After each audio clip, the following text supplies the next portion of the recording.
Pascal. You are now rocking with that dude Pascal. We be going wild, Haitian in the building, so original. Got the haters catching feelings. Get your hands up to the ceiling and keep them held high. Cause St. Louis is ready. Forget about it, goodbye. Hold on, we just saying hi. Five somebody rise up. Weekdays catch us live. Somebody, let's go. Good afternoon. Good evening and good morning, everybody. Welcome to the Pascal Show. Hope you guys find this show in good spirits because you know what? Another day above the dirt is always a blessing. Let's not forget that. We got a press conference about to happen here very, very soon. As we have learned, there has been a tragedy at a school, at this school in Madison, Wisconsin, called the Abundant Life Christian School. It is a K through 12 school. It's absolutely mind-blowing what has gone down.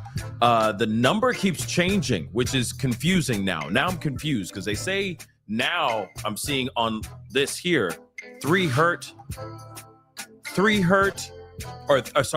injured, 6 hurt, 3 gone. So I don't know what's going on, but we gonna talk about it. Okay, we got a lot to talk about. Back from my little break here and all that, but I had to get in here and give you guys this press conference. So I appreciate you guys coming back and spending the time with me. And I'm trying to find out exactly what happened here. That's weird. The numbers are changing, which is very strange. I'll explain here in a little bit. Do me a favor. Hit that like button down below. Hit that subscribe button. Make sure you hit that follow button as well. All right. Show some love if you can. That'd be greatly appreciated. Check out my join button down below. Check out my Patreon, my locals. Of course, check out my merch page, pascalmerch.com, and all that. Okay. But we're going to get into this. And this is interesting. Okay. But as you guys already know, that there has been a mass tragedy. It happened in Madison, Wisconsin, at this kindergarten to 12th grade school called the Abundant Life Christian School. Now, the numbers have been changing. When we were watching that press conference in the beginning, a reporter said to the chief that 5 had lost their lives and 5 were injured. But it seems like the numbers have changed. And changed drastically, because now we're back and it's saying here, according to local news, that 3 have passed away and that 6 are injured. So we're still getting a lot of information. There's still the communication and information that just keeps going back and forth. But this is usually how it goes down. Let's keep it real. Okay, we've dealt with many mass tragedy, developing stories that deal with mass tragedies that don't tell us everything right off the bat, or we find out a large number and that number dwindles down and all that. So in this particular situation, they're saying now, according to local news, 3 have passed, 6 have been injured. Okay. But I'm gonna take it over to this news stream to see what's going on, because they're supposed to have a press conference here very, very soon to give us some updates on what's going on.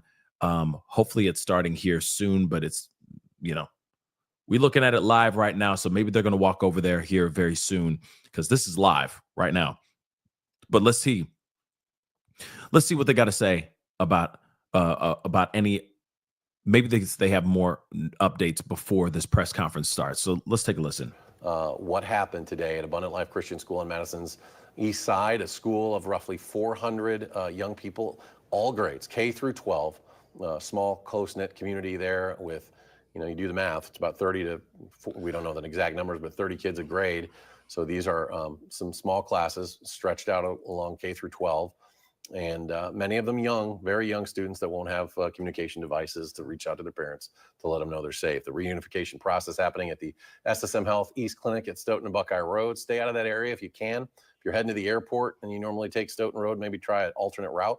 If you have a flight going out this afternoon, allow law enforcement to do their job in communicating with the parents who are also trying to gather in that area to reunite with their children. Yeah, and we've been working. We have crews out in various locations, and we are monitoring updates from law enforcement to bring you the confirmed facts of this. And we should hopefully get more details about what happened during this news conference, but it could be a days-long investigation. And we are getting an update from our producer. I didn't quite hear all of it. 9 Madison schools activated their safety protocols as a response to this. We knew that East La Follette, LVM, and Senate were all part of that. Probably it was that protocol, we understand, was lifted just about an hour and 15 minutes ago at 1:15. Earlier, our Michelle Renee Quinn reported that those schools in the Madison district were going to release at their normal time today. So, but certainly those schools, they're all very dialed in, those administrative staffs, to know what's happening in their communities, what's happening nearby. I mentioned an incident years ago, I don't remember, 10, 12 years, it might have been after Newtown, where there was a murder suspect from Chicago that was being pursued by authorities on the west side of Madison, and a number of schools locked down. So they go way above and beyond to make sure that their students are safe at all times, to make sure there's no suspects running from the scene. You know, in the early fog of what had happened here today, we didn't know. Nobody knew. Was there a suspect on the loose? It wasn't until that, 12:30 press conference where Sean Barnes told us it was a juvenile suspect who was deceased at the scene this morning, just after that 11 o'clock call came in. Okay, time to rock and roll. We're going to go to the microphone now where Chief Let's Sean Barnes go. is giving us an update. Hopefully we get a name, age, who provided them, how did they get this weapon? Was it given to them? Was it a gift? So on and so forth. So hopefully we get some serious answers here. Did they leave a note behind? Was there a manifesto or of any kind? You see what I'm saying? Was this person harassed in school? Mental health issues, etc. Hopefully they give us something. Can you cut our mic so I can hear this? Come on, man. What the hell? Give you a minute to start your live streams or do whatever you need to do. And while you're doing Chief, that, my name is Chief Sean Barnes, SHONBARNES. I'm currently the Chief of Police for the Madison Police Department. I'll be providing a brief update of the school shooting that we had today in Madison. There is some information that we're not going to release because it's still an ever-evolving situation. You'll hear from some of our representatives from our city and from our county. And behind me are a lot of people who came together today to make sure that the day ended well and that everyone else was safe. So with that being said, I'll go ahead and start my remarks. Today truly is a sad day for Madison and for our country. It is a day that I believe will live in our collective minds for a very, very long time. Here are the details. Today at 10:57 a.m., our team was called to the Abundant Life Christian School in reference to an active shooter. We know that 3 people are dead, including the suspect shooter. We know that the suspect shooter was a teenage student who attended the school. At this time, we're not releasing the age or gender of the student or any other identifying remarks about the student. 2 other people have died. That died were a teacher and a teenage student. 6 other people were injured. 2 students are now in critical condition in the hospital, and these injuries are considered life-threatening injuries. 4 students are also at other area hospitals with non-life-threatening injuries. Okay. But these are just the physical injuries that we know about. We know that this was the middle of the day of a school day, and so there will be other injuries that we'll have to face for a very, very long time. And we're going to do everything we can as a community to heal those injuries as well. Many of you have asked me about the why of this. Why did this happen? What do we know? What was the motivation? I do not know. Of course they don't. But I will tell you this, Understandable. our detectives are working hard in an investigative process to find out as many answers as we can so that we can further prevent these things from happening, not only in this community, but in other communities around our country. I think we can all agree that enough is enough. And we have to come together to do everything we can to support our students, to prevent press conferences like these from happening again and again and again. The school building itself is clear. We have cleared the school. There's no other threats or danger to the community. We're in the process now of what we call reunification. And what that simply means is making sure that every student that was in the school is present and accounted for and returned to their loved ones. This usually takes a while, but we have practiced, unfortunately, and practice.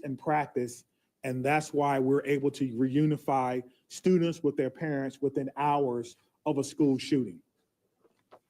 The reunification is taking place at the Dean Clinic on Stoughton Road, and I certainly thank them for their help. Again, we need our public to find an alternate route. If that is your normal way home as we get closer to the end of the day, please be patient or find another route home. We're currently processing the scene. We're interviewing those who may have been witnesses, and we're obtaining search warrants to get additional information.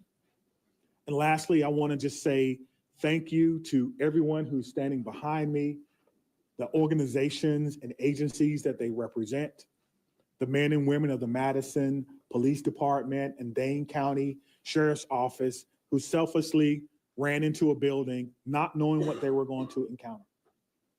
Many of you know this about me, but I started my professional career, if you will, as a public school teacher back in 1997. And I taught public school for 4 years. It was one of the greatest joys of my life before becoming a police officer.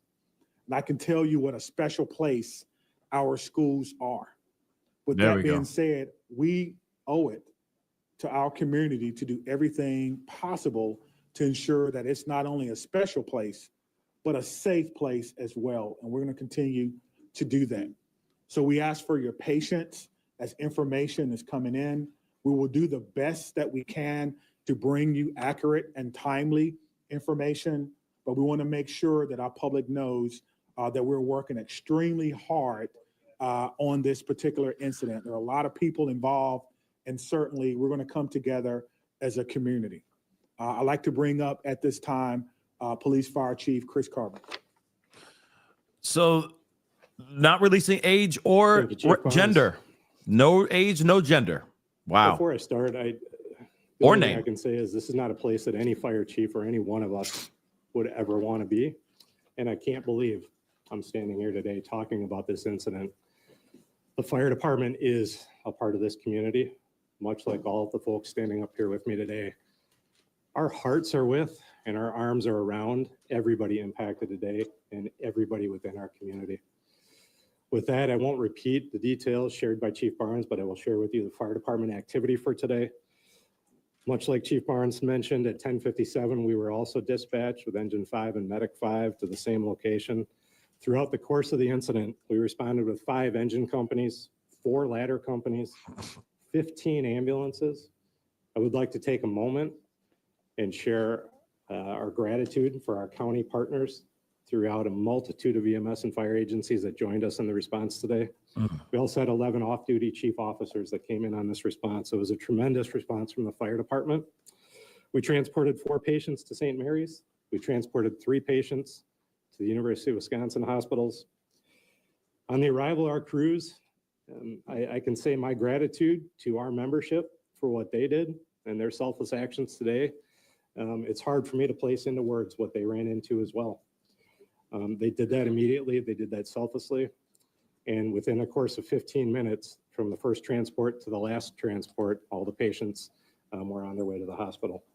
So to our membership within the Madison Fire Department and within all the emergency services, my gratitude, my recognition of the work that goes into this, the training that went into this, that again, we had hoped we would never have to put into practice. one more time on behalf of the Madison Fire Department, our hearts are with you, our arms are around you, and we will be with you throughout the duration of this. So at this point, I'll step aside, turn it over to the mayor. Yeah, the man in the back is Thank you, Chiefs. Both definitely of you. sad for sure. This is an incredibly sad day for our community. As you've heard, there is no danger to the community at this time, but our entire community has been impacted by this tragic incident. On behalf of the Common Council and the City of Madison staff, I want to offer our heartfelt condolences to the victims and families and to the whole Abundant Life community. Our focus now is on supporting them and supporting the victims and their families. And we will continue to do that through the coming days and weeks. I also want to thank our first responders, the police, fire, the medical staff, for their quick action and their life-saving efforts. As you've heard already, this is a whole of government response. It is not just police and fire. It is not just City of Madison. We have folks from all around the county. We have folks from multiple agencies engaged in both the initial immediate response and the ongoing support, and will be engaged for days and weeks to come. I also want to thank the White House and the governor and others in the federal government and state government for reaching out to offer their support and help. We will be drawing on resources as needed going forward. But the most important thing right now is to make sure that we are centering the victims and their families, and that we are doing whatever we can to support them and to help them heal, and to lift our entire community up through this difficult incident. I am on record that I think we need to do better in our country and our community to prevent gun violence. And I hoped that this day would never come in Madison. It is not something that any mayor, any fire chief, any police chief, any person in public office ever wants to have to deal with. And so I will ask our entire community and our entire country to do whatever we can to make sure that no public official ever has to stand in this position again. And now I'll invite the county executive to the podium. Good afternoon, everyone. Today, our community is reeling from the heartbreaking and senseless tragedies at Abundant Life Christian School in Madison. As a mom who received a text from her son at a high school here in the city of Madison, wondering if he was safe, I can tell you, this hits you in the gut. Our community is better than this. Our country is better than this. Cannot continue. My heart goes out to the victims and their families and the students and the educators, and the list goes on and on. Every one of us is affected by this unimaginable and unacceptable violence that has hit our community today. Dane County stands united in grief with the Abundant Life Christian School community. The Sheriff's Department, the Department of Emergency Management, Department of Human Services have all been on the front lines. My phone has been ringing from people across our state and our nation asking what it is that they can do to help our community. And right now, it is our time to be committed to supporting this school, these students, and these families, and our first responders who went into that building during this devastating time. We must work closely with our law enforcement officers and first responders, mental health professionals, community leaders, and policymakers to ensure that we are taking care of one another. No community should ever have to endure such a tragedy. And my administration is going to do everything that it can to provide assistance to those who have experienced this devastating loss, and also do everything that we can to prevent such tragedy from occurring. To all of those who are grieving in our community, please know that you're not alone. Dane County stands with you. We're here to support you in any way possible. Please reach out and ask for help. The governor's office, as well as the mayor's office, and I will continue to update the public as we learn more. But please understand, there are many things that we cannot share with you right now. This is an active investigation. This is an active case. The SSM Health Clinic near the intersection of Buckeye Road and Stoughton Road is the reunification center. I know that that has been out, but we need to make sure that folks know where it is that they can go to be reunited with their children. Again, in the coming days, we are going to make sure that we are supporting those that have been most impacted by this. But folks, reach out, ask for help. This does not need to be the reality of our community. Thank you. All right, we'll start over here with questions. Just raise your hands. How did this unfold? Can you give us a bit of a timeline? Yeah, I'd like to know that too. Sure. We received the call at approximately 10:57 a.m. Someone from the school called 911 to report that there was an active shooter. That means something different to us. Obviously, there's different protocols that go out, tone alerts even, so that even if officers are busy doing other things, they respond. One of the things that I do want to note is that our training center is about 3 miles from there. We have special event team medics, those that work with the fire department, responded to this particular scene from their training day. So what began as a training day became an actual day. And so that's how this call originally came in. Nicholas, did you have a question? What can you tell us, if anything, more about this shooter and what their motivations were, or have you made contact with their family members? Anything updated on that? Sure. There's nothing new that I can tell you about the shooter at this time. Again, as difficult as today is, that's still someone's child that's gone. That's still someone that has to deal with what happened today. And so we want to make sure that we can ensure as much cooperation as we can. You asked me about why, as I stated before, I don't know why. And I felt like if we did know why, we could stop these things from happening. But what I will tell you is, as soon as we are done with the investigation, any information that we uncover that will not compromise the safety of anyone involved or compromise the confidentiality of any of these children that are involved, we'll tell you. I just ask for your patience. All right, over there. Sorry, go right ahead. Chief, what kind of gun was used today? We know it was a handgun. We know a handgun was recovered. All right, sit down right there. Was the shooting confined to one classroom, or did it spread out throughout multiple? We know it was confined to one space. I do not know if it was a classroom or a hallway. One of the things that we've gotten very good at, certainly different from in my day, is that if you do not need to be in a crime scene, you do not need to go to a crime scene. And so the crime scene and those persons who were involved, they have that crime scene locked down. I did not go or enter into that crime scene. But if you can imagine, most schools, the students go together, but they are segregated. So on each different floor, in each different group. And so there's no evidence that anyone else was injured that was not in the age group. Danielle? What can you say at this time about how school staff responded? I cannot speak to how the school staff responded. We did have injuries, but it could have always, of course, had additional injuries. I do not know what the school's protocols are. Again, this is a private Christian school.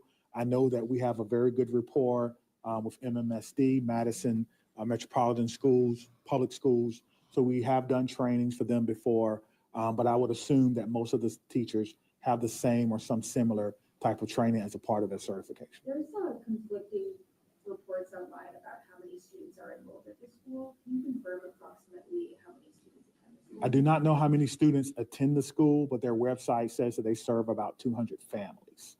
Right in the back, White. What kind of support systems are going to be made available to people who are affected by this? That's a good question. As you heard from our mayor and our county exec, we have services within our government that will be made available to them. I have a lot of confidence that they're going to follow through on that, and we'll make sure that that persons who need to. You guys want to speak to that? So, Dane County Human Services, as well as the Red Cross and other consolidated agencies, are already on scene. And we will continue to be on scene, and those resources will be bolstered. Again, please reach out. you are not alone. We are going to navigate this together. And there are people who are affected by this trauma who are not in the reunification center or at the school.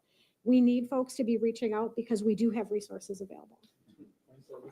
Did you know if Abundant Christian Life School, did they have a school resource officer employed? It's not my knowledge that they had a school resource officer, that if they did, it would be a police officer, and I know where they all are, and they're not in the schools right now. 50 in the back there.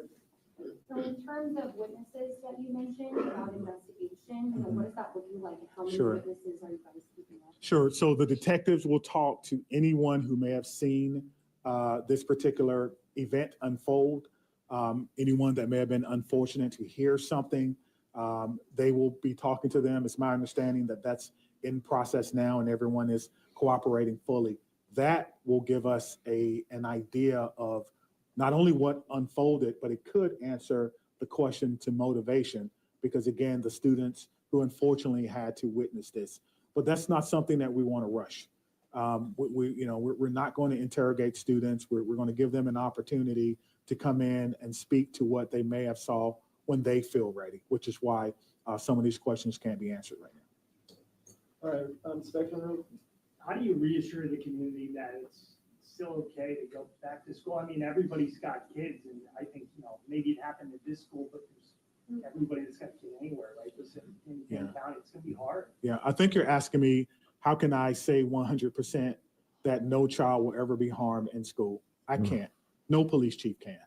But all I can tell you is that we have systems in place so that if something happens, we can respond like we did today. I can tell you that our mayor and our county exec has committed resources to not only public health, but also mental health. I can tell you that every teacher that I've ever had contact with at MMSD cares deeply about their students. Every staff member, I talk to staff members all the time who tell me things that are going on in the schools and want to do whatever they can, even if it's under anonymity, to let me know that they want to have a safe school. So my reassurance to the public is that if you see something, say something. If you know someone who may be going through a difficult time, please reach out to someone. And I think what I can do is make sure that our police department is transparent and open and honest and inviting for people to call and give information. I think MMSD does an excellent job of that. And the same thing can be said for any other private school. If you want to give information or you need someone to talk to, I can promise you we'll have someone there to get that information. All right. Understanding that this is a private school you may not be as familiar with, what can you tell us about some of the physical measures that are in place at this school, whether it's metal detectors, secure entryway, cameras, et cetera? Yeah, that's a good question. I've never been in this school, unfortunately. I'm not aware that there were metal detectors in the school. That's something that we can certainly look at. Most schools have some form of surveillance or public space cameras, but that will be, of course, part of the investigation process. Scott. Chief, can you clarify? You Man. said 7 were injured, but 6 were hospitalized. Does that mean one's been treated at least? And secondly, is the shooter's family cooperating with the investigation? Good Yeah, question. so it's 2 questions, but let me try to handle the first one. So I'm trying to go back to my notes. So we do know that one person was pronounced at the scene. And so that may be the 7th person, but we can get you all that information just when we're done. I'll have my PIO give that to you so you can report it accurately. And what was your second question? Is the shooter's family cooperating? At this time, yes. So you have made contact with the shooter's family? We have. And what were the steps to do that? Through the investigative process. Okay. Is the shooter's home being searched? We've heard perhaps information that that is ongoing. Yes, obviously, once we have identified, we have initiated a search, but we think that search is either ongoing now or that search may be concluded. Of course, it's about safety. That's the first thing, making sure that people are safe, and then we'll go from there. This has been, this has been an amazing day for everyone. And so if you have someone who is deceased, who may have been a shooter, you want to make sure that their family is okay. You don't know. And so that is what we're doing right now. It is about the safety of everyone. This is going to be a long day for the Madison Police Department. We just want some of your patience. Are you aware, have the school had any prior threats? And then just, jumping off Of that, do you know if the shooter had any prior contact with law enforcement? We do not know that the shooter had any prior contact with law enforcement, but I did do a check at the school. There were some calls, but they were like 911 hangups, things of that nature. There was nothing that suggested that the school was a place that violence would occur. Chief, I know that you mentioned that the shooter died of a self-inflicted gun wound. Did that happen before officers arrived at the school or when the shooter saw officers coming into the school? Yeah, so let me say that Good question. the cause and manner in which the shooter died will be determined by the inmate. But what I can tell you is the shooter's dead upon our arrival, police department arrival, and no officers fired their weapons. Okay. These search warrants. That makes sense. Are they at the residence on like the device the shooter had? I'm sorry. The extent of the search warrant. Yeah, so the extent of the search warrant is to be able to go in a place that we don't have permission to be in, and make sure that everyone is okay. And any evidence that we think we need to collect, we could only do that with the use of a search warrant. And so again, we have to determine if there is evidence that we will need. Everyone wants to know what led up to this. Are there any additional threats to public safety? Is this person or was this person by themselves? There are a lot of questions that we want to answer, but we have to answer the safety questions first, and then we'll move on to some of the more investigatory questions. Are you in possession of any of the shooter's devices? I am not, no. I'm wondering about metal detectors. You mentioned in the first meeting that you were not a fan, and that this school probably doesn't have them, and other schools do. Do you think that that's something we should start talking about, metal detectors in schools? I guess the question is, would you want your child to go to a school with or without metal detectors? I can't answer. I can't. Right now in a school without them. Yeah, absolutely. So the idea is to create the safest environment that we can without metal detectors. That is my answer. This was a shooting at a Christian school right before the Christmas holiday. Can you address the impact of that? And is the Christmas holiday at all, in your belief, related to as a motivation for the shooting? Yeah. So to the question of motivation, we don't know why, but to the question of so close to Christmas, we have a lot of people going to be impacted. If it's a Christian school, then obviously our holidays, our Christian holidays, are very important to the students, very important for family. Students probably getting ready to go out on break. And now the break will be a little less about celebrating Christmas than more about celebrating perhaps friends and loved ones and staff members who perhaps lost their life.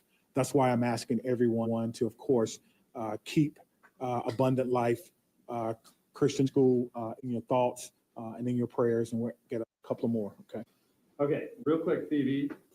So it's a private school that takes public money through the voucher system. So what has this revealed about maybe gaps in security or training for staff? Is that something you're thinking about whether schools that are private that take public money to be, kind of on par with public schools when it comes to safety? Well, what I'm telling you is that in 1997, I began my professional career as a public school teacher.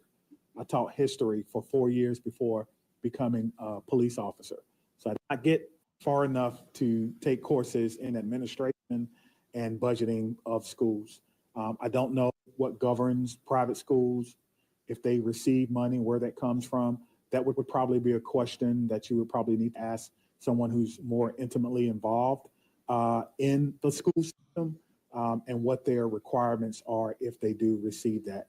But you could probably compare what has happened or what goes on, their security measures, with the security measures of any school in MMSD, and then that will may give you your answer. That's a very quick follow-up. Because there has been some criticism to other law departments in their response to these school shooting incidents, particularly involving. How did that inform your game plan today, and how quickly were your officers able to get into the school? What were they told to do? Sure. We train on this, as I spoke about earlier. When officers arrive on the scene, they immediately go in, which we did in the case. Stop the threat, stop the killing, the killer. That's how we train. And that's exactly what we did today. There's no waiting. There's no coordination of who's charged. Everyone knows exactly what to do. I spoke about this earlier. We train on this constantly. Our commanders, including the fire chief and I, was in a commander's training less than 2 weeks ago, going over this exact same scenario for another fictional location. And so all of that came into play today, and our officers performed extremely well based on their training and based on the expectations that they know exactly what to do. Stop the threat, stop the killing, find the threat. Right. Mayor? Can we just do one more? Right here. Thank you all. Hold on. I think the questions have been asked, and we're straying a little far from what's most important at this point in time, and that is the victims and their family. I have 3 things to add. First of all, there is a lot that our community can and will do in the coming days to support the victims and their families, and we will have more information at future briefings. If anyone, and I would urge you all to include this in your stories, if anyone needs mental health support as a result of this incident and the coverage of it, I encourage them to reach out to 988 by phone or text and to get the mental health support that they need. It is incredibly important that we take care of our community in this very difficult time. We all have a role in preventing gun violence. Our entire community needs to be part of the solution here. There are many things that we can do, and we can have those conversations in coming days. But first and foremost, what needs to be the priority for all of us is supporting our young people. And that is where our community's attention needs to turn at this point in time. The police department, the fire department, the city, the county will share additional information about the investigation as it becomes available. But I urge you all to help our community find resources to support their mental health and to find resources to support the victims and families at this time. Thank you all. Where can people go to see your updates? What can you tell them? It'll be on cityofmadison.com. Me, Stephanie, and Cynthia will stick around and answer any other questions, folks. That's all. Let me say just before I go, because the mayor mentioned that this was a whole of government response. It certainly was, and there's so many people that we want to thank. We cannot thank everyone, but it's also a whole of law enforcement response. Even though we are in different agencies, we all have the same training. And so I want to thank our partners with the FBI who are here with me today, partners with the ATF, Dane County Emergency Management. Of course, we already talked about our fire department. We've got calls from the Attorney General of the United States, Wisconsin State Patrol, our governor's office, State Patrol, Monona, as well as our sheriff's office. I know I may have left someone out, but thank you for how you responded professionally, quickly, and according to the way that we all train, and it all came together to ensure that no other persons were hurt. Thank you. Chief, could you just say what time you guys made entry? I just want to nail that detail down. 10:57. But that's the time. So I've just wrapped up a press conference. Madison Police Chief Sean Barnes, Madison Mayor Satya Rhodes Conway. We also heard from Dane County Executive Melissa Agard as they give us more information on what exactly transpired today at Abundant Life Christian School. Just before 11 o'clock when that call came in, the latest update, one teacher, one teenager, and the shooter, all dead, also described as a teen, the shooter. And our thoughts, of course, are with that entire community, and especially right now for those directly impacted. We do know that there were 6 injured, 2 are critical, described as life-threatening injuries by Madison Police Chief Sean Barnes. Among those 6 injured, 4 non-life threat. So again, this is very interesting because obviously the news was saying something completely different about the amount of people that actually lost their lives and the people who were injured. Now, as they just said, it's 2 individuals. It's 3, including the actual assailant, but it's really 2. Then, of course, one is a teacher, one's a teenager, and then 6 other ones are injured. And of course, 2 of them are in critical condition, and 4 have non-life-threatening injuries. Which, of course, that's good. They, and hopefully all 6 survive and they, have speedy recoveries. That's what I'm praying for. But the one thing that they did not tell us is the age, the gender, and they did not give us a name. Now, I know everyone, because I know people are still out here saying, oh yeah, it's a girl, it's female, and they're 17. I don't know where you guys are getting that information, because I have yet to see anything out here talking about the gender or age out here. So I'm wondering where that's coming from. So I say, let's just err on the side of waiting for the information to come out. You see what I'm saying? Now, the name will eventually come out. The actual assailant's name will come out. Okay. When that does happen, because the people are going to want that name for sure. Unless it is a situation where the family is able to hide the assailant's name because of laws and all that stuff. Each state has their own weird, hoops you got to jump through and all that stuff. And I'm gonna play this. I want to see if this is like a bystander or a witness, maybe from the school or something like that. So we're gonna listen to that here in a second. But so we don't know. I mean, they may not release the name because this person is a juvenile, is a minor. But like I said, I have yet to hear anything about them saying the gender or the name. Now, what's interesting is, you guys, a lot of y'all are jumping straight to the side of, oh yeah, that must mean this is a female, because they're not willing to give gender. It's 50-50. Could be female, could be male. 50-50. But I feel like they could have at least given us the age. Then the other part that I thought was very, very strange. This other part, yeah. Where are you guys getting these names? Where are you guys getting this name? Where's the source? That's what I want to know, Beverly.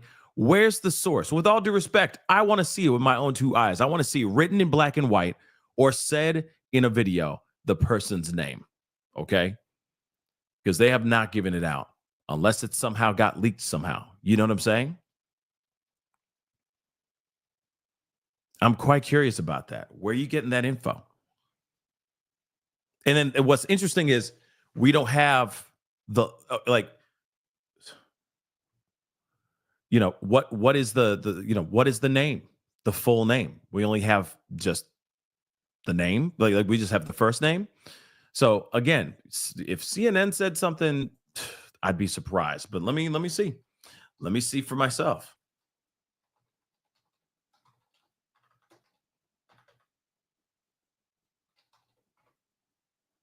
Let's see.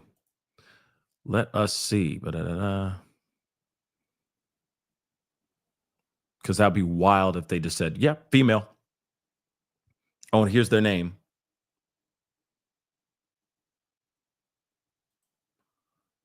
But actually, while I'm looking this up, because there's a bunch of updates, I'm going to play this piece here right quick. Let's take a listen to this and see what this person has to say. United, but there are still community members around that are doing what they can to help out. And with me right now is Jasmine Brown. What are you doing to help here today?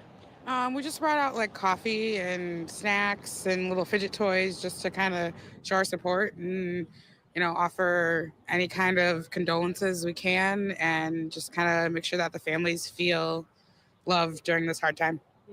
And so you've been in the Unification Center talking to parents. What's the energy like when you're talking to them? I mean, as you can imagine, everyone's sad. It's very high emotions. People are on edge, waiting to hear from their kids and make sure their babies are okay. They're just, lots of emotions. And you told me that through your nonprofit, you were also helping out during the Mount Horeb incident. Can you tell me what it's like to go to kind of two of these things in 1 year and your experience there to here? I'm a Madison native, and so it's always a shock to see these things happening in our community. But to see the amount of, effort it takes from everybody to coordinate a safe space for families to be reunited with their families and feel supported in that space and just kind of feel welcomed is amazing. And, I definitely wish it was something that didn't have to happen. But I love that, there are so many organizations here today helping and just doing their part. Anything else you want to say to parents or anyone that's kind of watching this today? I could not imagine what they're going through, and I will be sure to hold my baby a little bit tighter tonight. Especially with the holidays coming up. I think we can all agree on that one. Thank you so much, Jasmine, for your time. I really, really appreciate it. I can't hear you guys right now, but coming up tonight, we're going to do a breakdown of that presser. I'm sure that Maddie's ready with that. And we're obviously going to stay out here at the Unification Center to make sure and see when the parents get reunited with their kids. But for now, reporting on Madison's East Side, Meryl Hubbard, News 3 Now. All right, Meryl, thank you. We also have Braden Ross joining us now. She is also a little bit closer down Buckeye Road, not far from Abundant Life School. Braden joining us now live with what she is seeing at this time. Do we have Braden? I don't know if we have Braden yet. We'll wait just a second, make sure they get their signal up and going as we continue to cover. Okay. Very interesting stuff, but I don't know how much of this is. I don't know how much of this is true. That's the problem. Because I'm hearing the name.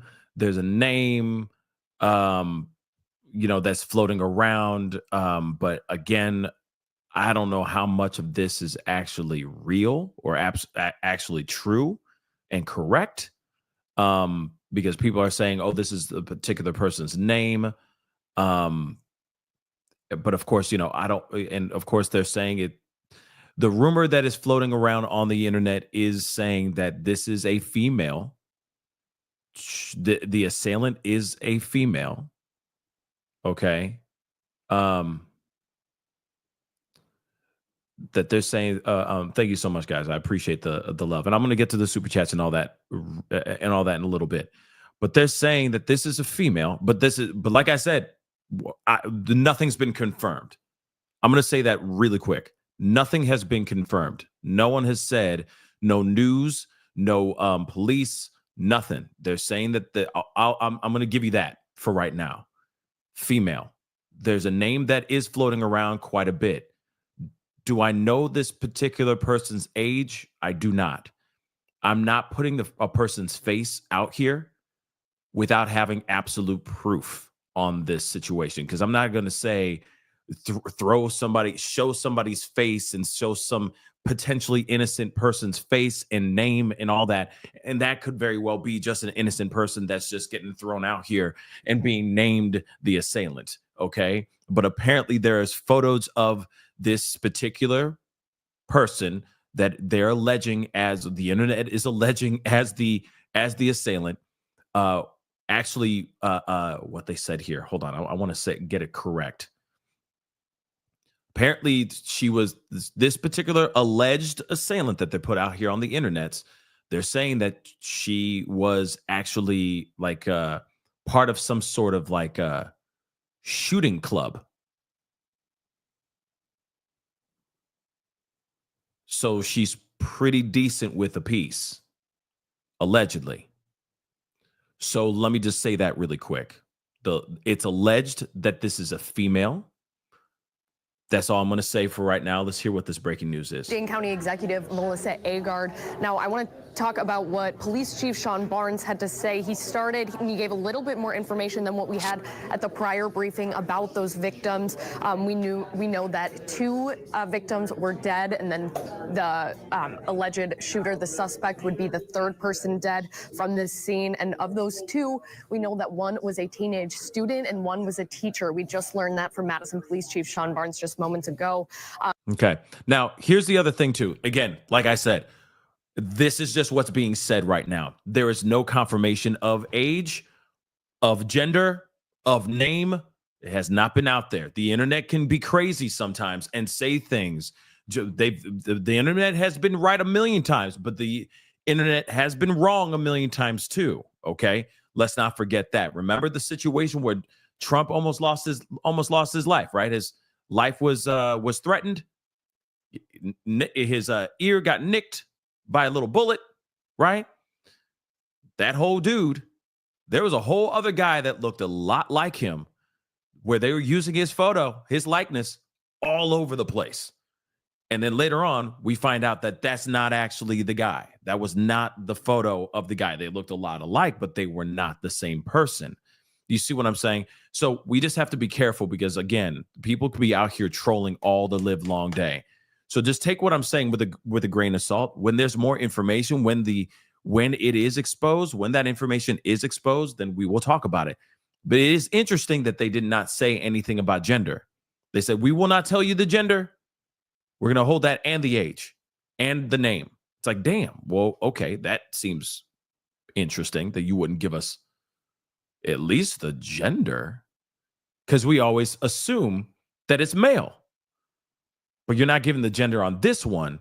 So it's fair to assume that it's female. But we don't know. There is a face that's floating around here. There's photos of this person, of this female, and they're alleging that to be the assailant. That has not been confirmed from what I've seen so far on any news outlet so far. And I just went and was looking while we were listening to a whole bunch of stuff. Just so you guys know, so that nothing's been confirmed. Just again, repeating that again. Nothing is confirmed. And if it is a black female, then it is not the female that they're saying it is. Okay? Let me just say that really quick. They are not the woman that the female that they're putting out here is a white female. White female. Female. White.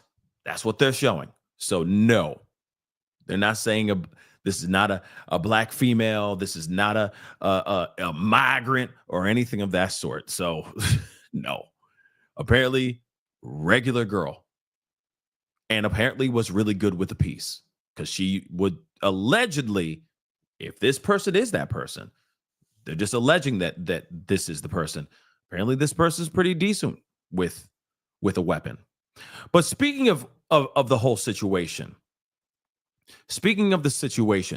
what I find to be very interesting is how they were responding to when they met up with this particular assailant. They're saying when they met with the assailant, because one of the reporters was like, okay, when you showed up, was this particular assailant already deceased? Or did you show up and then they deceased? They deceased themselves, right? The police officer, chief, definitely said it as blatant as possible. Basically, they showed up and that person did that thing right in front of them. That's what I believe. This particular assailant was not found gone. I think that there was a bit of a standoff and then tragedy. Yes, expired, neutralized, etc. Right when they showed up. Remember, he said, we did not pull any triggers. But he didn't say anything about those weapons not being drawn. So imagine they show up, that person's there, you know what I mean? And then they turn on themselves. So that's what it is. And he kept saying, we are trained to go in there and handle the situation as quickly as possible. Basically, in other words, the way I translate it is like neutralize the assailant, neutralize, delete, take them out, etc. But they didn't have to do that this time. They showed up. There may have been a little bit of a standoff, and then this assailant ended the story for themselves.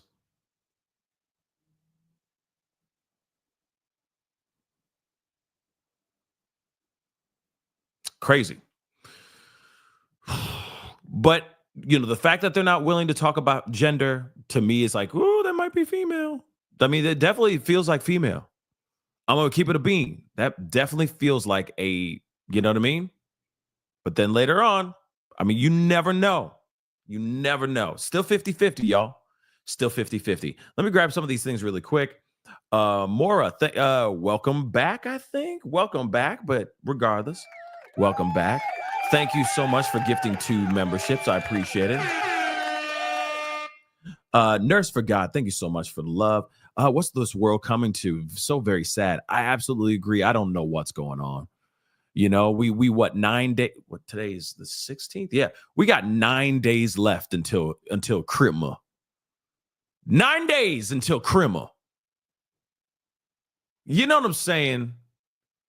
This is the time we should be like having fun, drinking some eggnog, being around our loved ones, being happy, doing the cheesy stuff that you don't tell your friends about, but you still do it anyway. You act like it's, oh yeah, that's stupid. But in real life, it makes you giddy and all warm and fuzzy inside. Maybe it makes your eyes a little wet. You know what I'm saying? That's what we should be doing right now. Yeah, I said crema. All right? It's crema time. This is not the time for this. That's why it angers me so much. I mean, it angers me any day of the year. It doesn't matter. But at the same time, this is, no matter what, there's no time for this, ever. It just sucks that this happens right around this time. So it's just, it just really makes me mad. It just really makes me mad. Mimi, thank you so much for the super sticker. Nurse for God, thank you so much for gifting 5. 1, 2, 3, 4, 5 memberships. And all y'all who just got given some love by Nurse for God or Mora, first off, give them some purple heart emojis in the chat for those of y'all who just became members. But those members who just gifted you memberships just gave you some positivity. It is Christmas time. It is the time of giving. All right. It is time for positivity. I know that we're watching this and we're talking about something that's not so great, but all I'm asking, what we need more now is positivity. So Nurse for God and Mora gave you guys some positivity. All I ask for you guys is to pay it forward. Buy somebody a cup of eggnog. You know, hold the door open for somebody. Tell somebody happy holidays to their face. A complete stranger. Just because you feel like being nice and you want to pay that jolliness forward. That's it. And if you guys all do that, that's what? 7 of y'all collectively. If 7 of y'all do that and it keeps going on and on and on and it just keeps going like that, man, maybe by Christmas time, everybody will be happy and we'll put our weapons down. I'm just saying, it's cribba time.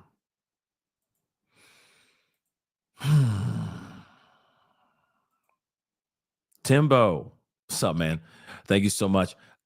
Spread love. Yep. Love you too, man. I appreciate you. But yeah, it's time for a change. Okay? Dag nabbit. It's crema time. Soybean, thank you so much for being a member for over a year now. Damn. Thank you so much. Prayers to the victims' families. Yes. Yeah, absolutely. Thank you for reporting with integrity. Like and share, like and subscribe, y'all. Absolutely. Agreed. Okay. I'm telling you. Just saying. Okay.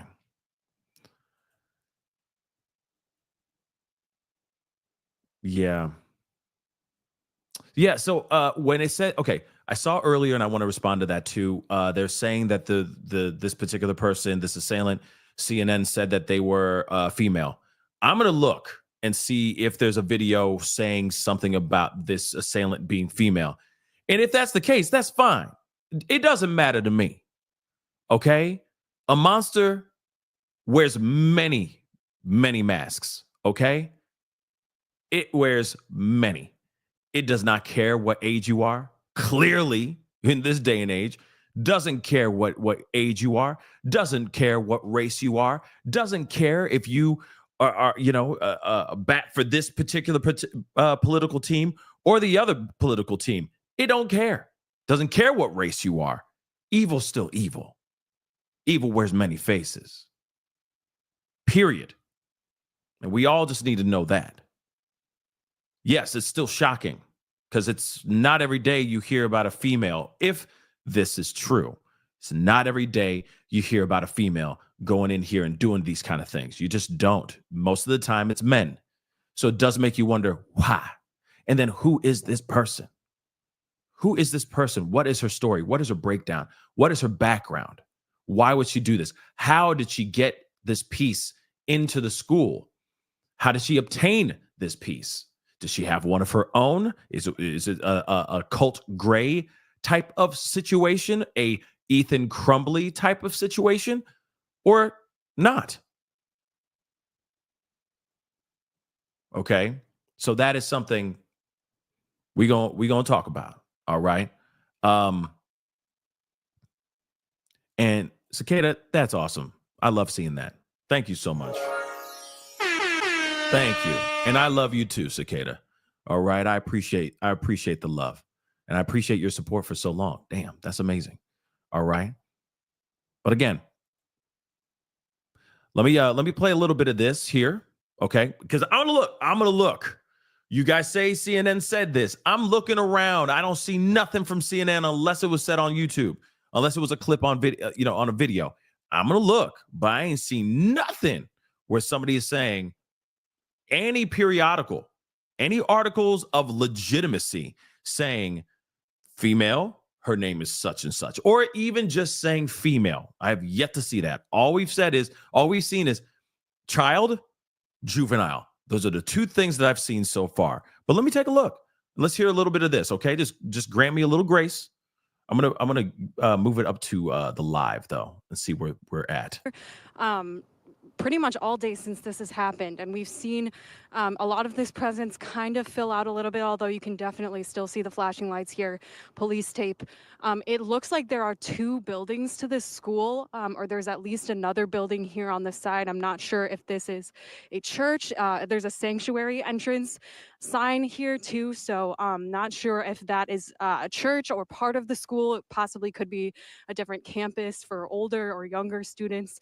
But it looks like there are two different buildings here that police are looking at and still sweeping. It sounds like they have been able to clear the school, but obviously this investigation here is still very much ongoing. We were able to talk to a neighbor here whose house basically backs up right here to this school. He shared some video with us. I'm not sure if we're able to show that of what it looked like when this happened, but in talking to him, I mean, he was talking about and describing how this was incredibly loud when he first heard this situation start to unfold with all the sirens. I mean, just descending on this building. And then when we talked to him, he was just commenting on how quiet it is now. Let me do something here real quick. We're gonna come back to this if we have to. But there is a video from CNN, and maybe they say it in here. I don't know, but we're gonna look at it no matter what. Nonetheless, we're gonna take a look at this. All right, because this has some more information. This is interesting because now they're saying in this one that some more details. They're saying it's a 9mm.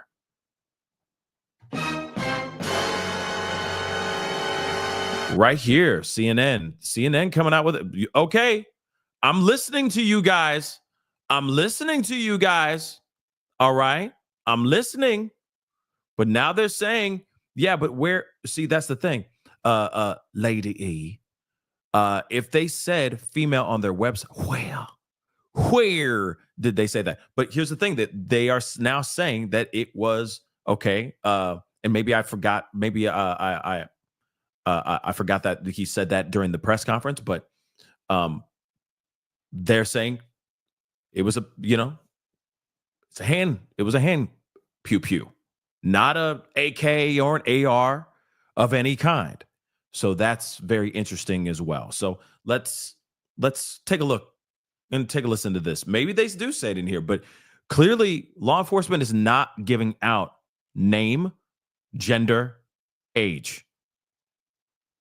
Eventually they will. Now, here's the thing. I know everybody and their mama throwing out this woman's name, this girl's name. And again, we have to be careful because we don't know if that's the girl or not for sure.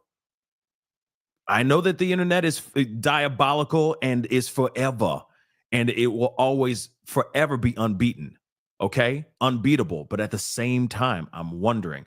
I'll take a look at News Nation 2 here in a second. Okay, but let's take a look at this just to be safe, because I'm not, like I said, I'm not that, I'm not that dude that runs around and tries to do all that messy stuff. I just don't do that. Okay. So, but let's hear what CNN has to say about this too. Let's rock and roll. Breaking news to CNN as we are following a deadly shooting at a school in Wisconsin. We now have details on the weapon that was used to kill at least 2 people, injure 6 others, and potentially take the shooter's own life. We have CNN's Veronica Miracle with us with the latest here. Veronica, what are you learning? Well, Boris and Brianna, we understand that the shooter used a 9mm pistol. That's according to our CNN's Josh Campbell. This is a gun that is pretty common and that is easy to obtain. But the question now exactly is, how did a child, someone who's under the age of 18, obtain that weapon? So, I mean, it's pretty clear to me how they were able to obtain this. Either it was something that was laying around, or they had access to a safe, or they knew exactly where it was. And then, of course, it's small, it's cumbersome, it's not something that, or small and compact. I mean, it's not something that it's not like you have to have a big duffel bag to put it in. It's not a long gun or anything of that sort. So it's easy for you to just kind of throw that in a book bag, especially when you have a school that doesn't have metal detectors. You can throw it right in there and boom. You know what I mean? So let me continue. But I'm gonna look on the website. Tony May. All right, Tony May. I'm gonna look on that CNN website real quick. Tony May. I'm gonna check. Just give me a second. According to a source, we understand a 9mm pistol was used in this shooting. Anything beyond this in terms of what, how old the shooter is exactly, or what their gender is, we do not have that information. That information has not yet been released. That's interesting that they're saying that, that's interesting that they're saying that if it's on CNN website. That doesn't make sense. If it's on CNN's website and they just put this out, that doesn't make sense. But don't worry, I'm entertaining you guys. We're gonna see for ourselves. We're gonna see what it do. We also understand that a teacher and a student were killed. Those 2, teacher and a student, are the 2 that have died. We also understand the shooter is dead. And then there are 6 people who were injured, and their injuries ranging from minor to life-threatening. So, of course, the numbers of the deceased could change throughout the day. We are expecting to... Hold up. You guys ain't lying. Wow. Wow, but that's from a law enforcement official. Wow, y'all said, okay, congratulations. All right. I see you. All right. But here it is, though. Okay, all right. Okay, is that what you're gonna do? All right. Here's the thing, though. They don't have a name. They do say it's female. They do say that the assailant is female.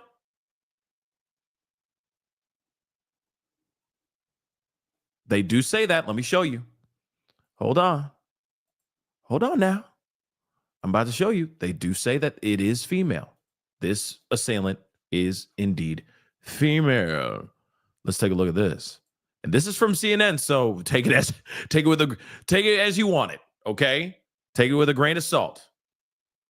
But it's out here, which is weird. Let me show you. Says it right. Let me just do that. It might be a little bit better. Says right here, Madison school shooter was a female, according to a law enforcement official.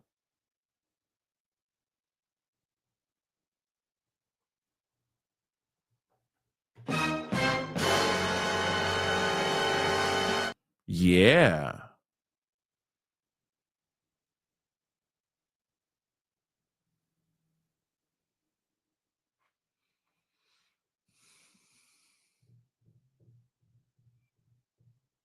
So Here's the thing, though. We're seeing it. We're seeing it. So if this disappears, disappears in the next couple hours, we saw with our own two eyes. This is on CNN, though. We don't see it on any other. I haven't seen it on any other website, on any other news site. Just so you know, they're saying female on here. Hold on. Let me just check something because, I don't want this thing tripping. Wow, that's crazy. They doubled down on this. They even said it again 15 minutes ago. Damn. Look at this, baby. Damn. Look, Madison School monster or assailant was a female. Law enforcement official says the Abundant Life Christian School assailant in Madison was female. A law enforcement official briefed on the situation tells CNN. So it's not somebody who is, obviously it's not the chief of police going up here and saying anything, just so you know. So how reliable is that information? Just saying. That is a source, law enforcement official that was briefed on this tragedy is telling CNN. So we're not hearing it directly from the chief himself, but we're hearing it from an officer. So I'm just saying, you never know. The assailant could be male, and one of the victims is female, a teenage student. That could have been it too, and they could have that mixed up. That's a possibility. But I'm just saying that in general, because we don't have it. That it's just what we're hearing from a source, and anything is possible. Okay. Anything is possible. But I already know about her ex account, about this alleged person's ex account. I already know about all the other stuff about this particular alleged person that everyone is thinking that it is her. And Caprice, if it's an email with her face in it, I'm not opening it. Like, I'm not sharing it. Okay. But I appreciate you letting me know. But I ain't opening nothing with her in it, because I am not putting that information out. Okay. I'm just not. Okay. So just saying that out loud. But I appreciate the due diligence. Okay. They're saying it was a 17. Wow. So now CBS 11 minutes ago. Wow. See, this is what's so jacked up about this. Okay. So CBS 58 on Facebook says new information. A law enforcement source tells CBS 58, or they just took this off of CNN's website, the assailant at the Madison School was a 17-year-old female student. That's nuts. But I keep thinking, but see, this is what's jacked up to me. Because you got the chief of police saying we ain't giving out age, we ain't giving out the gender, and we definitely ain't going to give you out that name. And guess what? It comes out anyway. Ain't that some messed up stuff? Okay? That's nutty.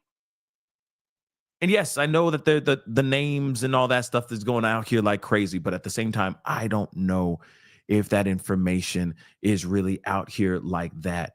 Okay, but again, Caprice, thank you so much. I thought it was going to be like her profile or something like that. And I'm like, I'm not about to go all up in this and put somebody's name out here that hasn't been confirmed. You feel me? I'm just not. Okay. But see, that's the thing. Who's Tony Lane? Breaking news and bold takes, blah, blah, blah. Advocate for school choice. Yeah, I don't know who this guy is.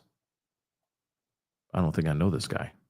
But regardless, he's putting out this particular girl's name or girl's photo. I've been seeing that. I've seen it.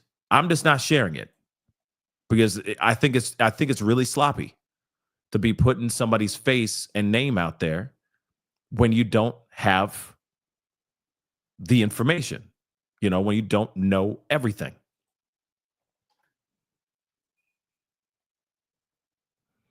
Now, there is some footage here. I'm going to try to see if I can pull this up, but that's so crazy. Exactly, Tony. Thank you, Tony Place. You know what I mean? Exactly. Leaks aren't entirely confirmation.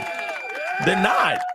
So it could be very, like I said, it could be very, very, very, it could be very messy when you're out here saying things that are not true. And yeah, guys, all right, we don't bash other content creators on this platform.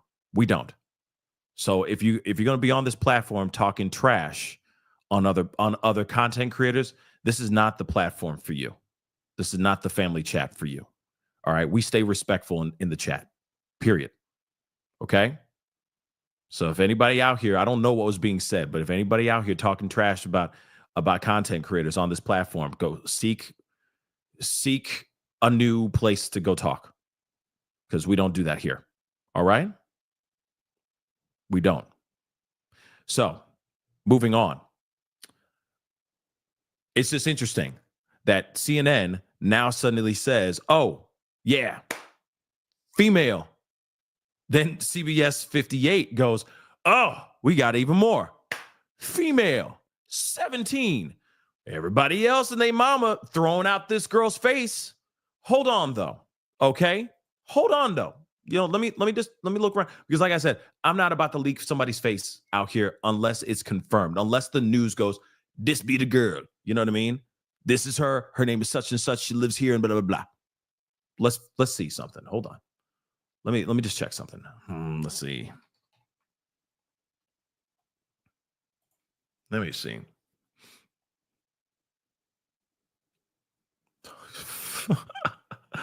Yep. Even Daily Mail. Shoot, I got all these pop-ups. Hold on. Why can't you just let me live, man? All right. But even Daily Mail has come out with the information as well. They're going, bang, female.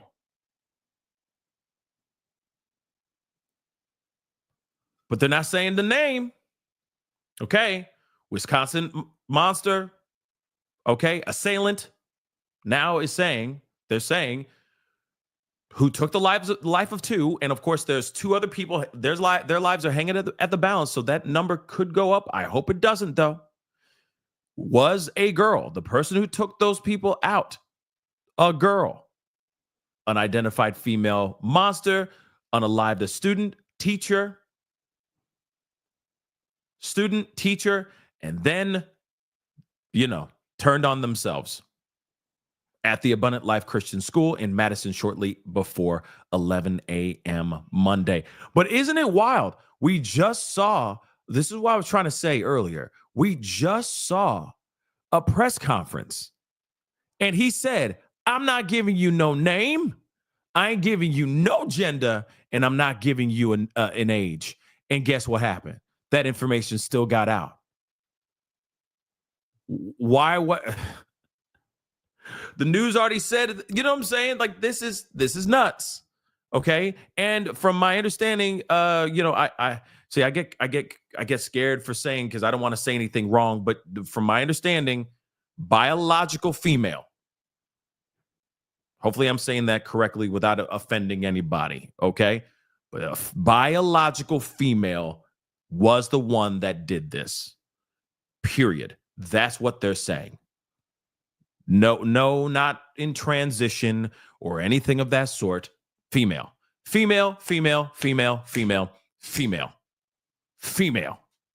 Okay? Not male. Just so you know. And not identifying thyself as male either. Just female. So that is also wild to me.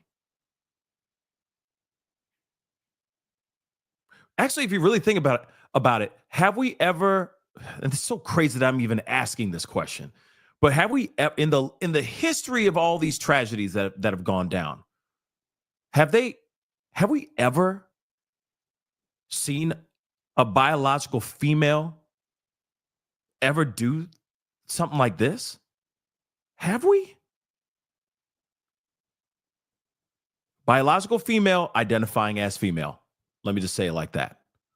I'm not talking about covenant. That's a whole other can of worms, and that's a whole other conversation in itself. I'm just saying a female, born a female, identifying as female, maybe just mental health issues, etc. But have we ever seen? No. I'm not talking, Jacob. I'm not talking about the covenant. I'm not talking about that one at all. But I get, but you're right. But I'm not talking about that at all. I'm talking about one that was born female, identifies as female, and nothing else. Not in transition or anything. I'm just saying, have we ever seen that? I don't think we ever have. And of course, I'm asking this question, and I'm trying to be as respectful as I possibly can be on both sides of the spectrum. Okay, so I'm not trying to be rude. I'm just asking a question. Like, have we ever? Because usually it's male, and then the last time was the one that I at least know of as of recently was Covenant, and they identified as male. So this is a new one for me. This is a new one. Somebody said in the 70s something like this happened. Oh my Lord. But it's been a minute, right?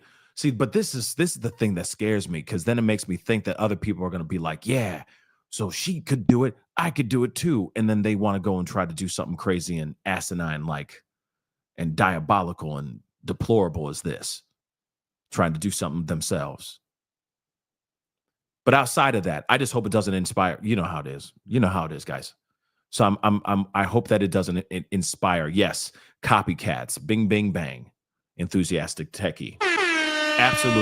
Absolutely. That's the one thing I'm scared about. And no, Nicole B. Oh my God. No. I didn't mean it like that. I just meant copycats. Okay, just like, yeah, all right. That's terrifying to think about. Let's take a look at this a little bit more. But I know there's a name floating around. We're going to keep it at bay. When they actually release the name, we will talk about it. And I will probably turn to you guys and go, yeah, you're right. You right. You right, bruh. You right. My bad. We good. My bad, homie. But still, I'm not about to put somebody's name out there until I get confirmation. Okay. But female student at the school. So this assailant at the school was identified as female. According to police, the suspect who attended the school, she was a student there for sure, was found gone by police with a self situation, with a wound she did to herself.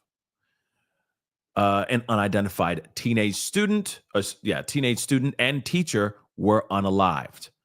Multiple injuries have been reported, some life-threatening, according to the Madison Police Department. At least 2 students remain critically injured in the hospital. Fingers crossed, praying for their quick and speedy recovery. A handgun was discovered by officers at the school. Madison Police Chief Barnes said this assailant's family is cooperating with police, and he said they're cooperating with police at this time, which it could, it's subject to change, or it may stay exactly the same way. You never know. But what's interesting about this, let me finish this last piece.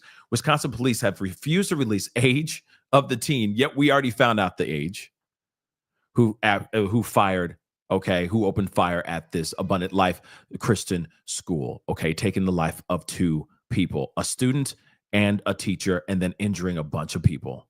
2 students or 2 individuals are still, 2 students are still in critical condition, just so you guys know. But now we know the age. We know the gender. So that's it. And everybody, y'all been talking about the gender since the moment that we found out about this whole thing. before we even heard the press conference. So y'all, I mean, I'm giving you credit where credit is due. I mean, but some of y'all were trying to take it to another level, trying to turn it to mold to whatever political views you got. Miss me with that nonsense. Let's wait until we find out more information. But they say that she is 17 years old. It is a female, biological female, born a female, identifies as a female that did this. And apparently she was part of like a shooting club. So kind of like the guy who tried to take out Trump when he nicked him in the ear with the bullet. So something to think about. Definitely something to think about. Let me see if there's anything else, because that's wild stuff. So far, nothing. All they say right now is that the weapon that they had was not an AK, was not an AR, was not a long type of pew-pew. It was a handgun, a 9mm. That's what they're saying right now. But again, instantly the questions still that are remaining on the table. First off, who is this person? Who is this assailant? What's their story?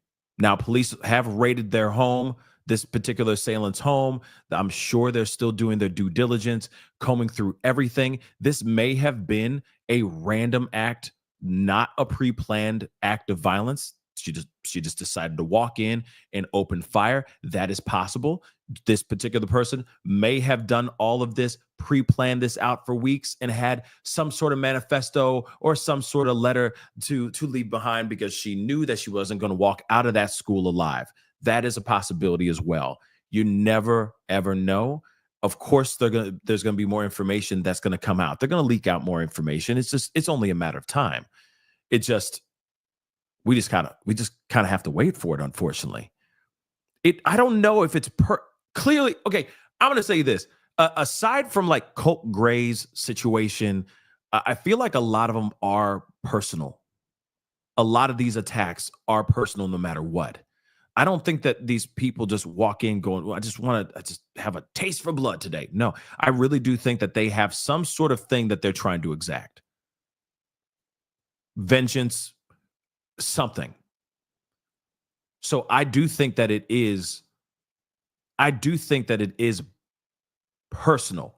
Instantly, you're going into a school with peers that you probably have known for so long, even before high school.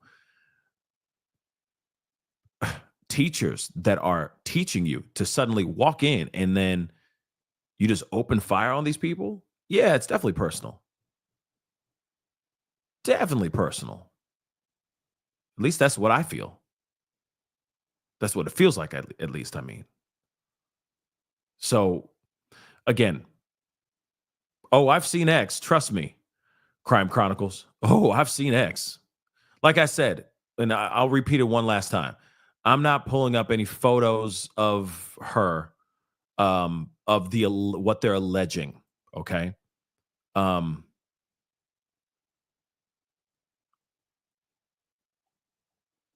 Yeah, I'm not, like I'm still kind of on the side of like, let's just wait to see what else they have out here, what they find before we automatically jump down and start throwing out people's faces when it ain't right. Okay. Until they go, this is the person. I'm just going to err on the side of respect for right now, and caution. I'm going to err on the side of caution for right now. When it's time, we will unearth when that stuff comes out.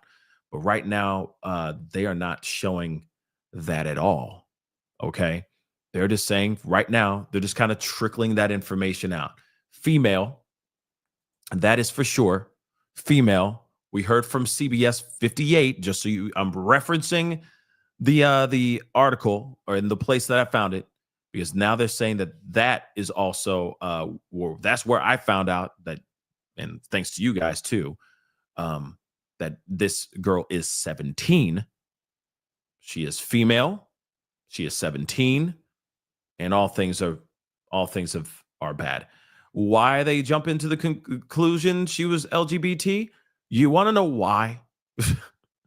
just think about it, JC Ann. Just think about it. Everybody wants to fill it in some because they can't fathom. Let's be real. We don't know anything yet. Okay, but let's find out. Let's see. Let's just be real. What if she completely just biological female, straight? Maybe this was a bad breakup, something of that sort with a boy. That's possible. There's other things that can be possible too. But if you notice, instantly it's about, it's part of the LGBT, or it's this. It's like everyone wants to fit the assailant into a category that they oppose, so that the blow to their own psyche and to their own world is a little bit easier, because they can't fathom the idea of potentially a straight female opening fire on a school. They just can't. They just can't. But then as soon as they do, as soon as they say something, as soon as we find out, like, she was wearing like a Kamala Harris t-shirt in a photo, they will find that, and then they'll spin it in some crazy leftist stuff. No, it's called the woman is just straight up evil and did some very, very bad things. Doesn't matter. But if she was wearing like a Trump 2024 shirt, you see what I'm saying? It's just ridiculous. And I get it. I get it. We need something that's going to appease our own minds. And we can't fathom that these kids could do something so diabolical. So we instantly shove them into a category. It's got to be that. It's got to be that. Because it's for me, from my own mind. She can't just be a wholesome kid that echoes my same values. There's no way. Then what does that say about me? No. She's a migrant. No. She's taking pills for transition. That's what's happening. Damn it. She evil. There's a shirt. All the Harris Walls. Evil. You see the damn leftists. See what I'm saying? And I get it. I get it to a certain extent. But it gets crazy in these internet streets where everyone tries to move the goalpost to appease their own minds, because they can't fathom the idea that that person can just be evil.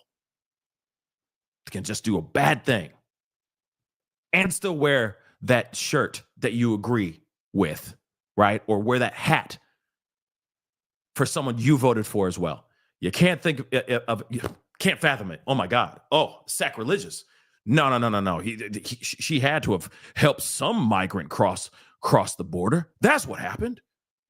It has to be that. It can't be anything else. No. She's trans. That's it. She's trans. Look at her face. Look at her photos. Clearly. It's like, come on, guys. Come on. How about somebody just had a very bad mental break, did something unbelievable, took somebody's life, tried to take multiple people's lives, took 2 people's lives, and that's it. Some people just need to come to grips that evil, like I've said a million times, wears many faces. Yeah. Even people who vote in the same parties you vote for, still thinking or doing evil things as we speak right now. Doesn't matter if you are on the red or on the blue or sitting right there in the middle. Doesn't matter if you're a part of some sort of organization or an anti-organization. It doesn't matter. That person, there could be someone in that group that you stand for, or that you share the same values. They still have evil thoughts, or they still out here doing evil things right now as we speak. Just saying, those are just facts. That is just the world that we live in. But I get it. We're going to try to move the goalposts as best as we can, because we cannot fathom that evil could be that close to you, that could be that close to one person, right? To one value or one group. Hell no. So we got to shove it all the way on the other side so it appeases my mind and appeases my heart so I can go to sleep so I can go to sleep in bed at night. I get it. But at the same time, that can also be dangerous. And I think instead of putting on these rose-colored glasses, for lack of a better term, so that you can see the world in the way that you need to see, I mean, I think that we need to take those things off and look at the real world for what it is. Evil wears many faces. It could be female, it could be male, it could be trans, it could be not trans, it could be bisexual, it could be anything. It could be conservative, liberal, left, right, up, down, dyslexic, autistic. It could be anything. You name it. It wears many faces.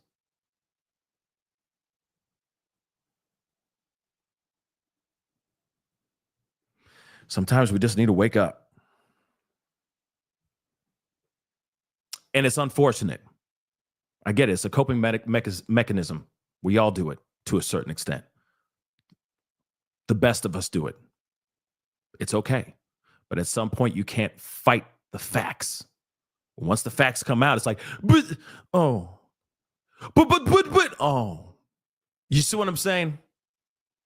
Can't move that goalpost any further. Here are the facts. So, it is what it is. It is what it is. Now, we don't know everything yet. When we get more information, we gonna hear it. If that means that they were part of some organization, we gonna hear it.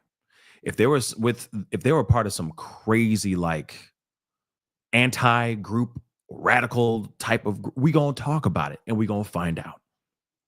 Regardless of the outcome, this person did something very, very bad that should not be happening on American soil or on any continent on this big old marble that we live on.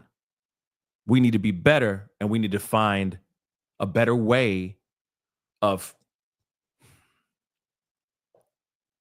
one, expressing ourselves, and also another thing,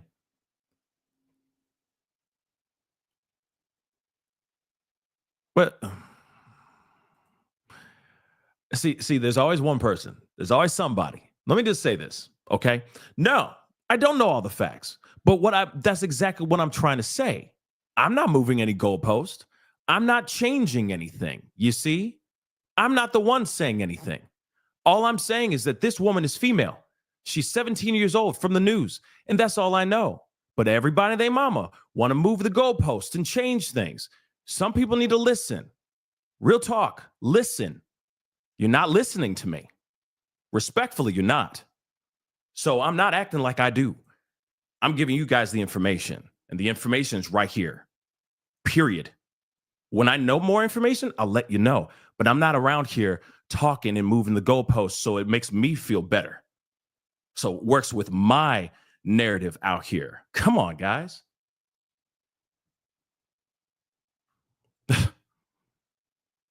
Moving on.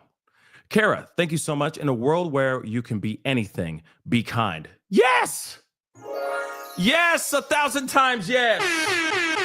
See what I'm saying? That's exactly what I'm talking about. As soon as you say anything, it triggers somebody to say something and be like, well, it's like, I'm not even saying anything about facts. I'm telling you something that's true. It's human nature. It's what we do as humans. We do this. And sometimes it backfires. Sometimes it's bad. A lot of times it's bad because we don't listen to the facts. We just make things up. The internet can be out here talking. X can be out here percolating all they want. Is it facts? We don't know if it's facts. It's just rumor. So all I'm saying is sit back, relax, and wait for the information to come out. That's it. It's plain and simple. But people don't want to hear. Selective hearing. It's very frustrating. Moving on. Lisa, thank you so much for the super sticker. I really do appreciate it.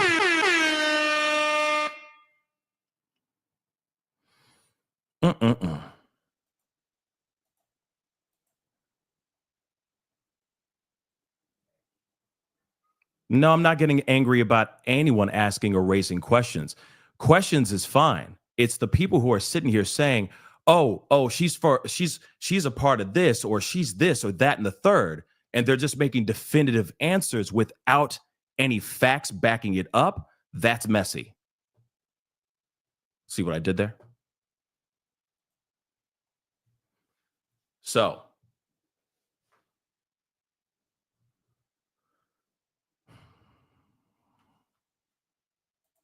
let's see if there's anything more.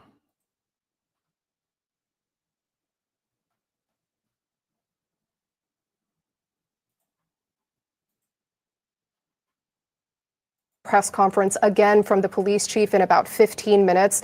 We also understand that St. Mary's Hospital in Madison, they have been receiving patients from this tragedy. And in fact, they have had to close their offices to all other patients because of this. They have created a reunification center for parents. We've also been seeing throughout the day that parents have been reunified with their students here, being taken on buses. The small Christian school here serves anywhere students from kindergarten all the way through 12th grade. So a big range, but very young children at this school. Serves about roughly 300 students, and there's about 55 staff members. But we are awaiting that press conference here in about 15 minutes. We're hoping to get more information. There has been confusion throughout the day of the number deceased, but right now, at this hour, we understand that 2 people have been killed, a teacher and a student. The shooter is dead. 6 people are injured, and a 9mm pistol was used by the shooter. You know what I also want to know? I really do want to know this too. I'm wondering, who is the person that said 5 people passed away? Who's the reporter that said that out loud during that press conference? Who said that? Who said that? That's what I'd like to know too, because that just came out of nowhere. Who came out with that misinformation? That was insane. Because I was sitting there like, oh my God, while we're in the middle of this press conference, suddenly 2 more people lost their lives. Wow. That's crazy. That's crazy. But that was totally wrong. And I know that those things happen from time to time. Okay. Those things do happen from time to time. I mean, we hear those stories all the time. Remember, there was a guy that was on some crazy trigger spree, if you will, and he's running around. He's using his, he went to bowling alleys and different places. He was driving around. It was all up in like the main area, if I'm correct. Okay. He walked in, he's doing all this stuff, and we heard crazy numbers. We heard like 30 people lost their lives, stuff like that. It dwindled. It went down. It went down considerably, but it was like a crazy number. I remember us watching it live, right? And then what happened? The numbers went drastically down, but this person actually said it during the press conference, y'all. That's crazy. That's absolutely crazy.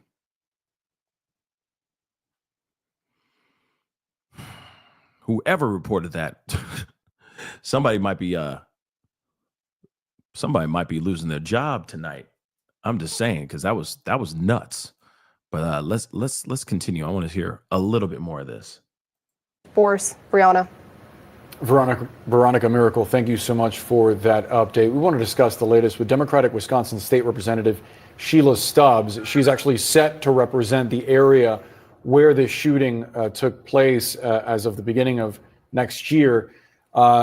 State Rep, thanks so much for being with us. I wonder what you are hearing from members of your community in the wake of today's shooting.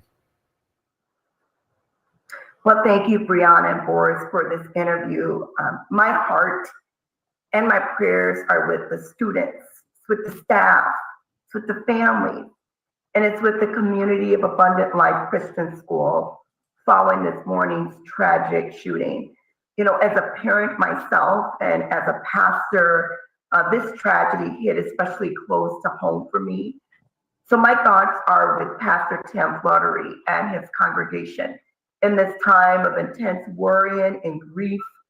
But I am so grateful to our first responders for their quick action and for the continuing help to reunite students and families, because everyone deserves to feel safe in our communities, especially in our schools. And I just heard from my daughter today for the first time, and it's a hard time. We're asking for prayers from all around our nation to please lift up our community at this time. And, it used to be that it would be some time before I think folks would start thinking about how do you look at a policy prescription for dealing with something like this. But Assemblywoman, could you sort of talk a little bit about what you want to see lawmakers do? Is there more to be done in your state? And is there more to be done nationally? Let me say this. First and foremost, no child should have to fear for their safety during the day of school, especially when we enter this holiday season. My heart breaks for those who have an empty seat at their tables this year. I'm asking to keep the families in this community in your thoughts as we begin to address the aftermath of the situation and come together for healing. For years, I have been a strong advocate for gun safety measures. We see stories like this across our country. And today I am just heartbroken to see my community hurting like this. We have to do so much more to protect our kids and to protect our communities. And something must be done to put an end to senseless violence in our state and in our nation. I agree with her 100%, but of course she said in our state and in our nation, and I agree. I mean, obviously there needs to be some sort of change for sure. I think that we need to start listening to each other. I think that too. I think we need to start having conversations, but real conversations, and starting to figure out something. And it also is not a bipartisan situation. This is something that we should be joining hands. It shouldn't be this thing. But like I said, I'm not trying to get political on this. I really am not. All right. But I do understand people. I do understand the human condition. I do understand how people are and how they think. If you watch the internet and you watch X or you watch any of these platforms enough, you will see people saying all kinds of stuff. All right. But my thing is that what are we going to do about it? Are we going to do something? Can we do something? Is there anything that we can do about it? But that's the question I keep asking you guys all the time, right? And still, for me, I still haven't gotten an answer. Because, only thing I can do is do the best to be the best person I can be, the best parent, the best partner, the best citizen. You see what I'm saying? In our country. But that's only me doing my part. Personally, it's everybody else too that has to follow in suit and do the same too. But having these types of weapons easily available for people to actually go and throw into their book bag and bring it into a school to open fire on people, that's a big problem. And I get it. My gun, my rights. I get that 100%. I get it. I'm not sitting here saying that you shouldn't have one and all that stuff. I'm not saying that at all. All I'm trying to say is that it's really important that there should be more responsibility when it comes to those things. Sure, there's plenty of people that have their weapons just strewn all over their house. It's sitting right next to their ashtray. It's on their end table. It's sitting on top of their refrigerator, on top of the microwave and all that kind of stuff. Those types of things that is not the right way of doing things. I get some people think that that's the best approach. Like, the only way for you to be fearful of it is because you don't see it enough, if that makes any sense. If it's around, then it's nothing. Then you know exactly what it is. Then you don't need to be fearful of it. But at the same time, I feel like there needs to be some sort of happy medium, especially if you know that your daughter or your son, your kid, is going through some mental health issues. Last thing you want to do is be handing them a powerful, deadly weapon. That's the last thing you want to do. That's exactly what we saw with Colt Gray. That's exactly what we've been seeing on all these things. Real talk. Doesn't matter. It doesn't matter what side of the spectrum, what team she bats for, or what she likes or what she doesn't like, or if she's transitioning or not. It does not matter. Those type of things, having those things readily available, if that was the case, is not good. Especially when you know that you have a kid that is going and having a bad time. Okay. That's the thing. Okay. So, beautiful messy ball. Pause. My dad called. I'm not criticizing. I'm not even one making those conclusions or asking those questions. I'm specifically waiting for facts. I'm not sharing pictures of any of that. Good. Like I said, listen, beautiful messy ball. I love you. You know, I have mad love for everybody in here. Absolutely. I was just sitting there saying, hey, it's frustrating when I'm just speaking from the heart, speaking real. I'm speaking, and I'm what I believe to be facts coming from what I know how people can be from my perspective. Those are facts that I know, not facts about this particular situation, right?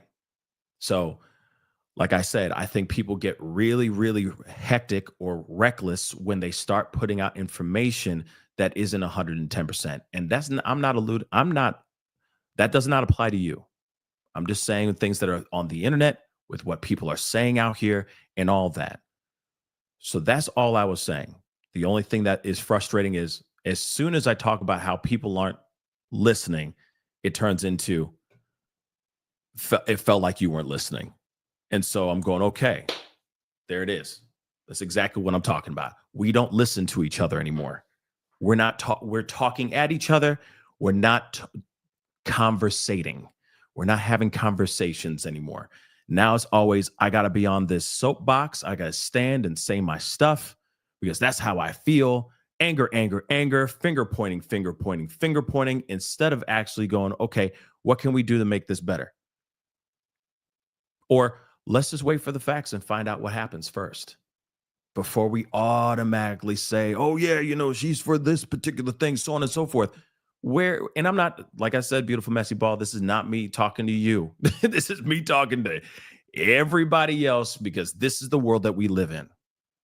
And hit the number 1 if you feel me. If you disagree with me, that's fine. But if you actually put some purple heart emojis in the chat if you feel me with what I'm saying here. That is the world that we live in, unfortunately.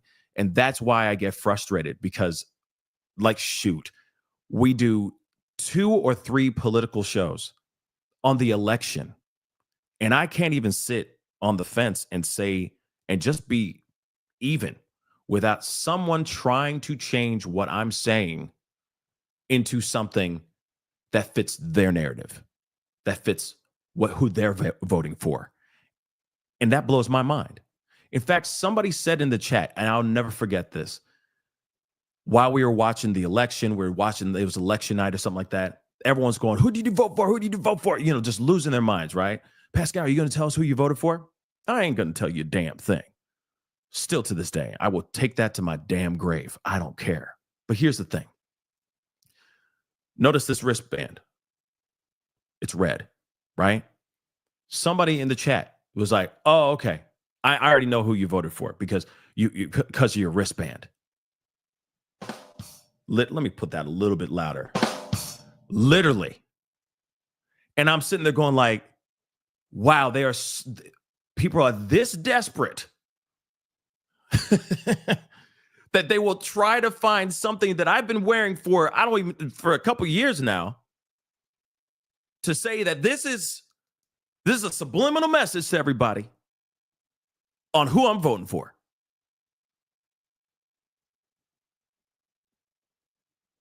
You know what I'm saying? It just gets a little ridiculous. And it's the same thing whenever it comes to these types of situations. When you see a tragedy that happens lately, have you not noticed that some of these tragedies that have happened, instantly they're saying that it's a migrant or it's somebody of the trans community? Instantly. What happened just last week? We had another tragedy that went down. Man walked up to the CEO of United Healthcare, opened fire on the dude in the middle of the damn street. Instantly, everyone was either saying he was a migrant or he was part of the trans community. They could not fathom that the man could just be that his lineage came from the Caucasus Mountains. Real talk. Could not even fathom that. This is the world that we live in. Don't tell me anything otherwise. No. He's a migrant. He's a migrant. Don't you see? No, he's trans. Don't you see he's trans? He just didn't get to shave today. He just hasn't had a chance to shave. Look at his eyebrows. Don't you see they're perfectly coiffed? He's definitely trans. You can see that, right? Literally. Only to find out, what is he? Italian. His mother-loving name is Luigi. Yeah. So this is the world that we live in, unfortunately.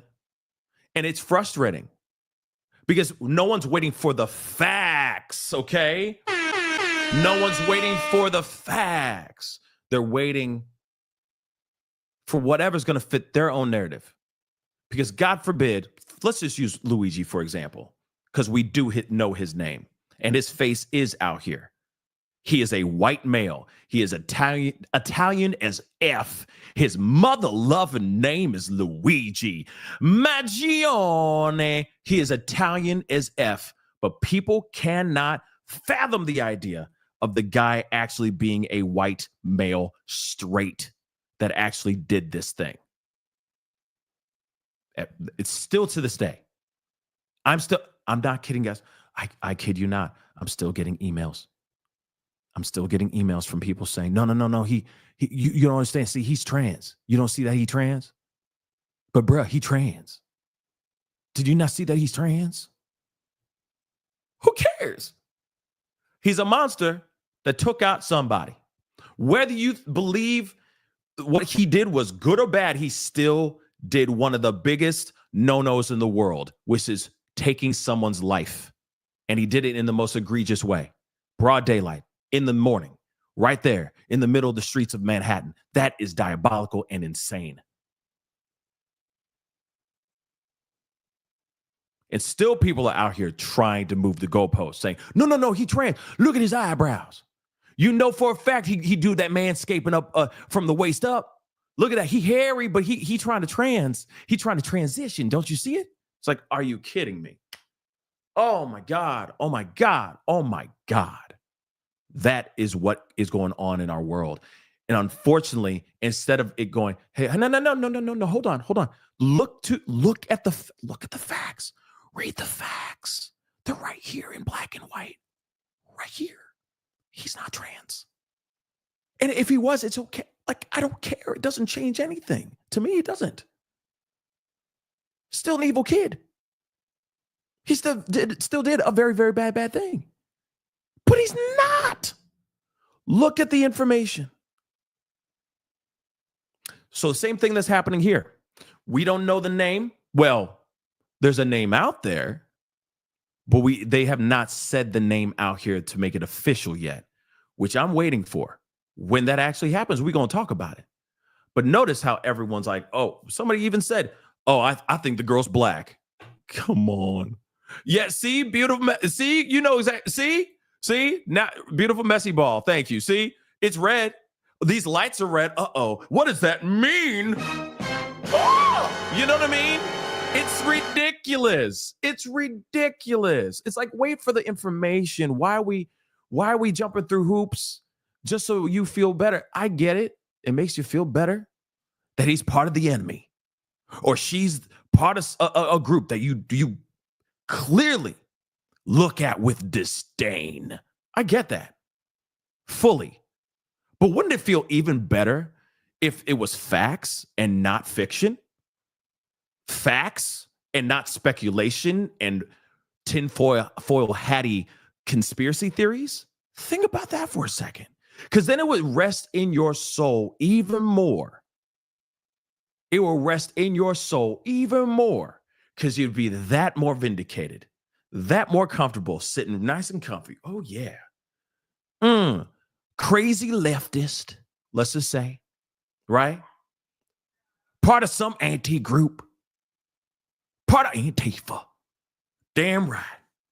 She just damn evil. Damn right. Now I can sit comfortable with my arms folded with my stank face on. That's what you want. But if you're doing it off of no facts, no proof, then it's a waste of time and it's messy. And all you're doing is running around on the internet. And of course, I'm not talking about you guys here. I'm just saying people, rhetorically speaking, will run out here, say all this crazy stuff so it sounds good for them with no facts, without merit at all. That is where it gets messy and wrong. And then all of a sudden, people start taking sides and people get in their feelings and all that stuff. It's ridiculous, y'all. It's a waste of time.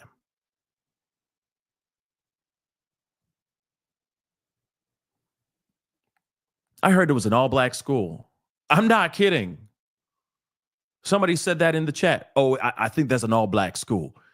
Word. That's a new one for me. I'm not sitting here saying that there ain't no black people in Wisconsin, but I'm just saying it's Wisconsin, though. Okay. All black school. That's the new one. But she white from what they're saying, from what the streets are saying. Biological female, born biological female, born female. So like I said, it's just, that's why I get frustrated, because it's like, and I love you guys. Beautiful messy ball. You know, I freaking love you. All right. All love. I just say, I'm speaking on what I know. I'm not fabricating more. It's what the streets are saying that's being fabricated. And they're throwing anything out there so it fits their narrative for their own mind. And I say, let's wait. I'm telling you right now, people are still, well, it's slowed down now, but people were going crazy with the, oh yeah, he's trans. But then as soon as he showed up and his name, some people said he's a migrant. You see him? He hopped the border, Pascal. Take a look at him one more time. Look at his face. You can't tell me he ain't tan. That man is tan. That's a migrant. He's Venezuelan, sir. He Venezuelan. Look at his melanin. He got a little hint of melanin in his skin. You don't see that tan? And then as soon as he came out with, his name is Luigi Mangione, everyone got quiet.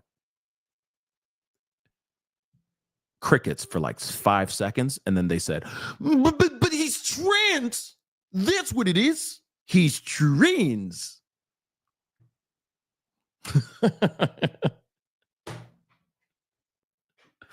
It's hilarious.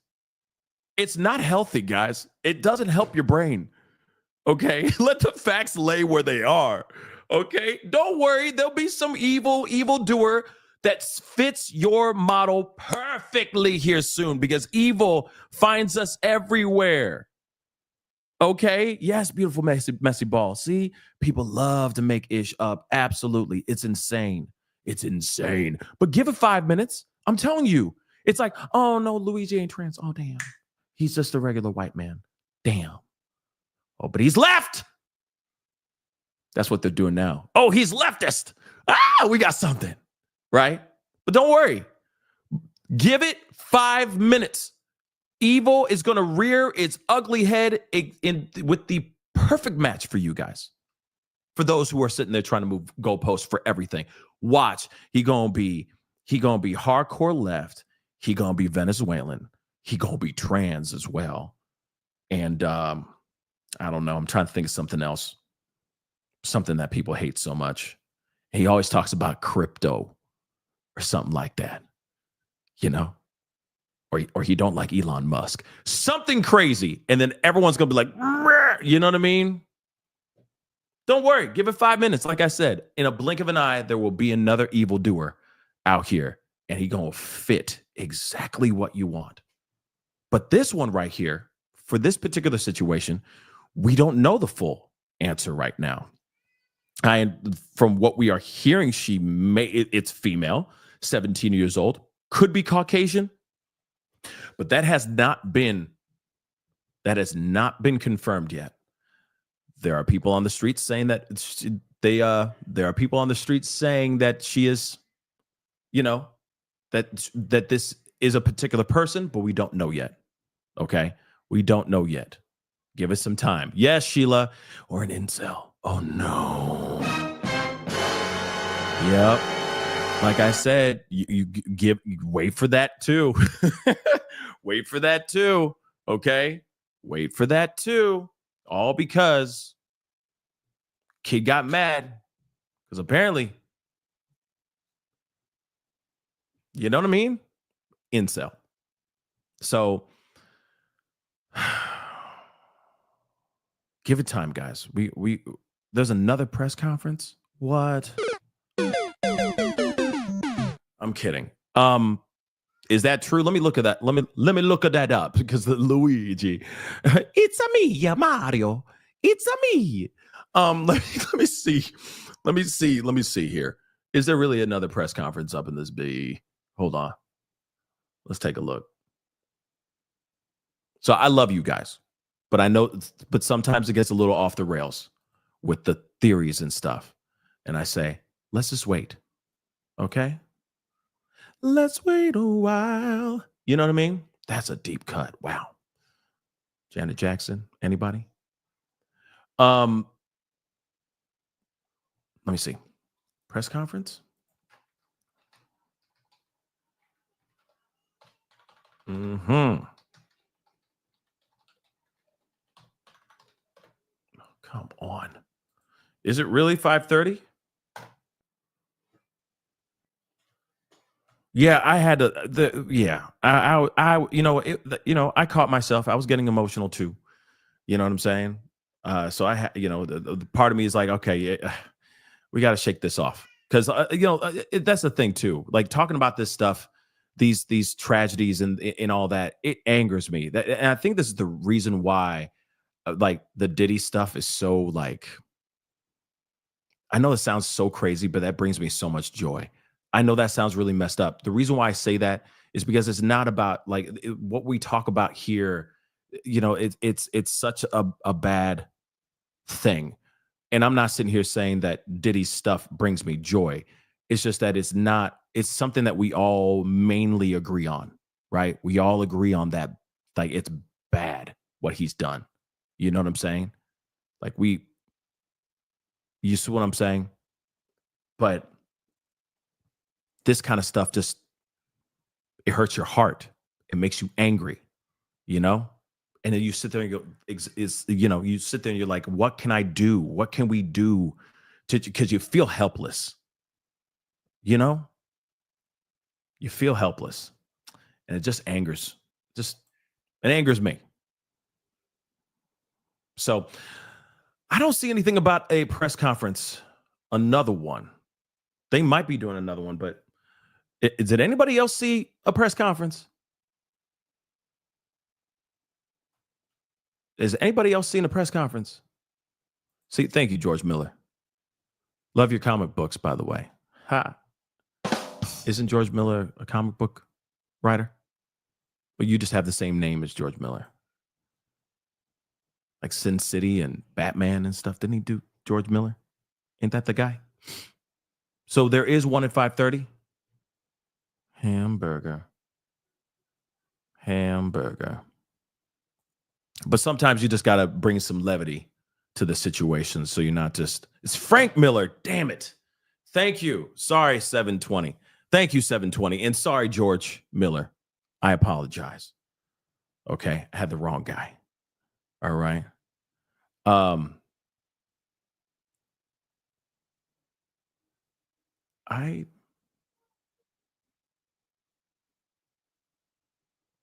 Yeah, I don't see anything about a press conference, but hold on. I don't see any press conference conversation.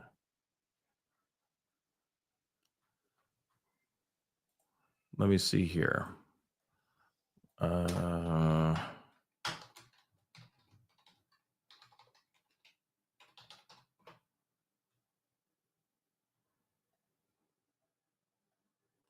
I'm going to keep an eye out on that, because if there is another one, then of course we'll be here to watch it. But I don't see anything about that, honestly.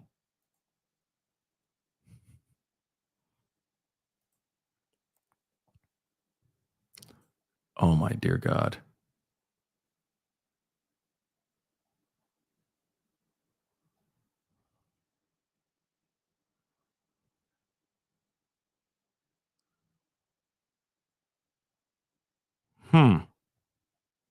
Yep, that narrative is already out. Wow. Hold on. Hold on, guys. Sorry, I'm looking up a few things. So here's the thing. What they're saying right now, the stuff that's being said right now, and these are not coming from reliable sources. That's the problem. It's very easy for everyone to just go on their, you know what I mean? I'd like for this stuff to come from a reliable source, right? But hold on real quick. Ladies, before I talk about that, I'll explain here in a second. During the last conference, they mentioned another conference at 5:39. Okay. I remember them saying something like that. Thank you or 5:30. Thank you so much for the correction. Yeah, I might have to just hop off and hop back on and watch that in a little bit with you guys. But I do think it's interesting that they are putting out the narrative right now that this is a trans female. But I'm hearing different. I am hearing different. So AP saying, excuse me, let me see. Associated Press. Let's see what they say. Hold on real quick. I mean, I'm taking your word for it, but I want to see it for myself real quick, guys. Let's see. Female student. Let's see.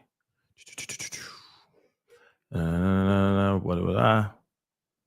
don't see anything in here about that, but I'll take your word for it. I'll take y'all's word for it. I don't remember it. I mean, I vaguely. Another briefing will be held roughly 2 hours at 5:30 Central Standard Time. So yes, in less than an hour, there will be another press conference. Here, let me show you guys so you guys can see it with your own two eyes as well. Right here. Splat out. Right here. Another briefing will be held in roughly 2 hours at 5:30 p.m.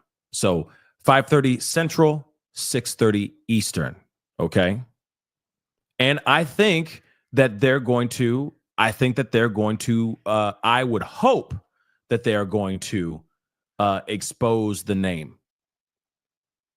But I think it's ridiculous because I feel like if they go, well, no, we're not going to tell you guys the name. We're not going to tell you the name. And then 5 minutes later, it'll be on CNN. Her name is Robert Paulson. You know what I'm saying? Just wait for it. That's what's so crazy about this, or crazy about with this whole situation. So in about 45 minutes, there is going to be another press conference for this whole thizang. And they're saying trans, but I don't know if that's true. Like I said, that's what the rumor mill is saying.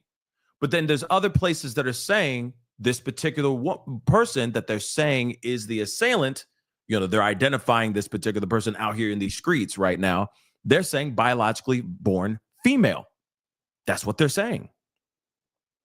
And that could very well be what it is. And we will find out. We will find out, but that's the thing. Let's wait for the facts. Let's wait for the facts before we just start going, oh, yep, damn migrants. You know? Let's just wait and see what happens. Let's see here.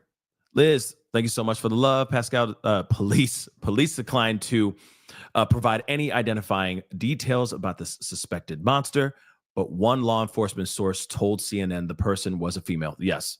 Thank you so much for letting me know that. And yes, we just now saw that, of course. Creole lady, thank you so much. Yes, praying for everyone indeed. That's absolutely, because see, like I said, whether they are trans, whether they are not, whether whoever they voted for, whoever they didn't vote for, it doesn't matter. They are evil. They did something bad. And now they're gone. But they took some people with them, which is really messed up. And I'm hoping that what's more important, because the deed is done. The evilness is done. What is done is done. It's trying to figure out how, why, and what can we do to prevent this from happening again? And we always say this all the time, but does it ever change? No. And I'm not trying to be a negative Nancy at all. Not at all. But I'd really love for it to start changing for the better here, regardless of what this person is affiliated with, etc. This is a person that grabbed a weapon, a very powerful, deadly weapon, and did what they did in that school. That's it. That's it. And we need to stop this stuff. Lisa, thank you so much. Hi, Pascal. Love your show. Thank you so much. Love you too.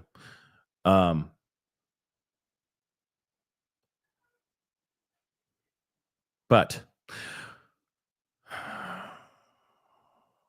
yeah, you got a point. Beautiful message. Can't vote. Can't vote. You definitely can't. Definitely can't handle a pew pew either. Last I checked. So yeah, that's true. That is true. So I don't know. We gonna find out what the hell's going on here, indeed. But something's odd. Something's obviously off. Is it something that has to do with the parents?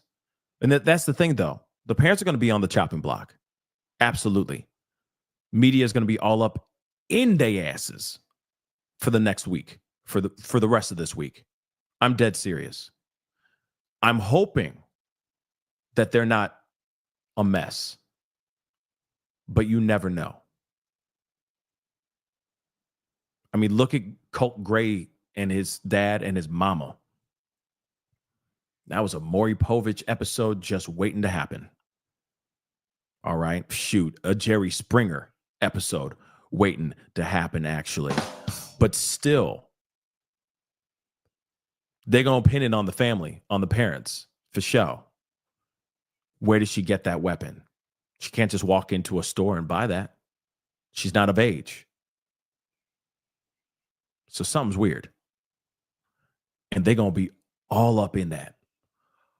All up in those parents' guts. I'm telling you, they're going to be so far up there. It's going to be bad. It's going to be bad. And then they are going to be publicly crucified if they made some really messed up choices. Same with exactly, Katie. Just like Ethan Crumbly. You know, when they made very dumb choices. They did not listen to their son when he was in dire need. Same thing with Colt Gray's family, right? So I wonder what's going to happen with this situation too, because it's going to be, trust and believe, it's going to be interesting, baby. It's going to be interesting. But I say let's wait for the information, and if it ends up being that she's trans, then she's trans. So. Shoot. Wow, Ruthless. You really went all the way back. You went all the way back. All the way back. Jenny Jones, Ricky Lake. Damn.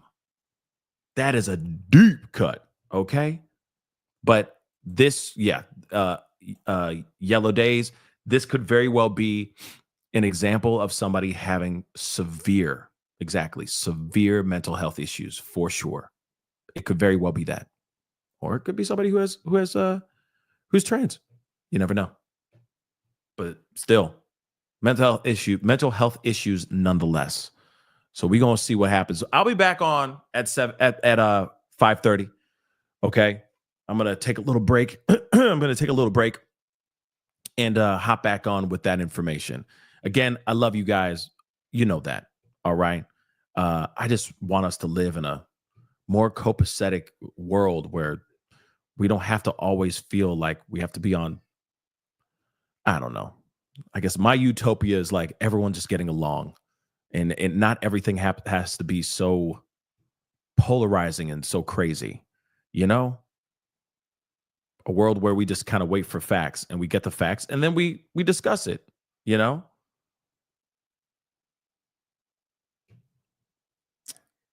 Maybe that'll happen one day, maybe not. You know? So maybe they'll expose her name because as the damage is done, the news has already put out that it is a female and they are 17 years old. So I'm wondering what else they're going to find. And we're going to find out. So come on back. I'll be back on in about 30 minutes. I'm telling you, in 30 minutes, I'll be right back on to talk about all this and watch and get ready to get into the press conference at 5:30. Hopefully it's going to happen because I'd hate to do all that and have nothing. All right. But I love you guys, and I'm going to see you guys in about 30 minutes. So that's the show. I appreciate all y'all. It means a lot. We'll be talking very, very soon. Okay. You stay blessed out there. And we will be talking here very soon. Okay. Hit that like button down below, please. And thank you. Crush that mother loving like button. All right. Don't forget to hit that subscribe button, please. And thank you. I love you guys. I appreciate you guys for being here. Love your energy. Thank you. All right. And I'll be seeing you guys very, very, very, very soon. All right. Yep. 30 minutes from now, I'll be back on. Roughly, okay? Hopefully they don't move the press conference. Hopefully that's not the case. And hopefully we get some more answers because we got nothing except for correction on the amount of people that lost their lives, which is still important. But we didn't get anything about the assailant. So we're going to find out about that very, very soon. Hit that subscribe button. Don't forget to do that. Hit that reaction button or hit that follow button if you're watching on other platforms. Okay? I'll be talking to you guys very soon. Yeah, Ricky Lake. How about Arsenio Hall? No? No one? Okay. But it's time to get going. I'll see you guys very soon. All right? Much love to you guys. Be good to yourselves. Be good to one another. See you guys in 30 minutes. This is the Pascal Show. Bye.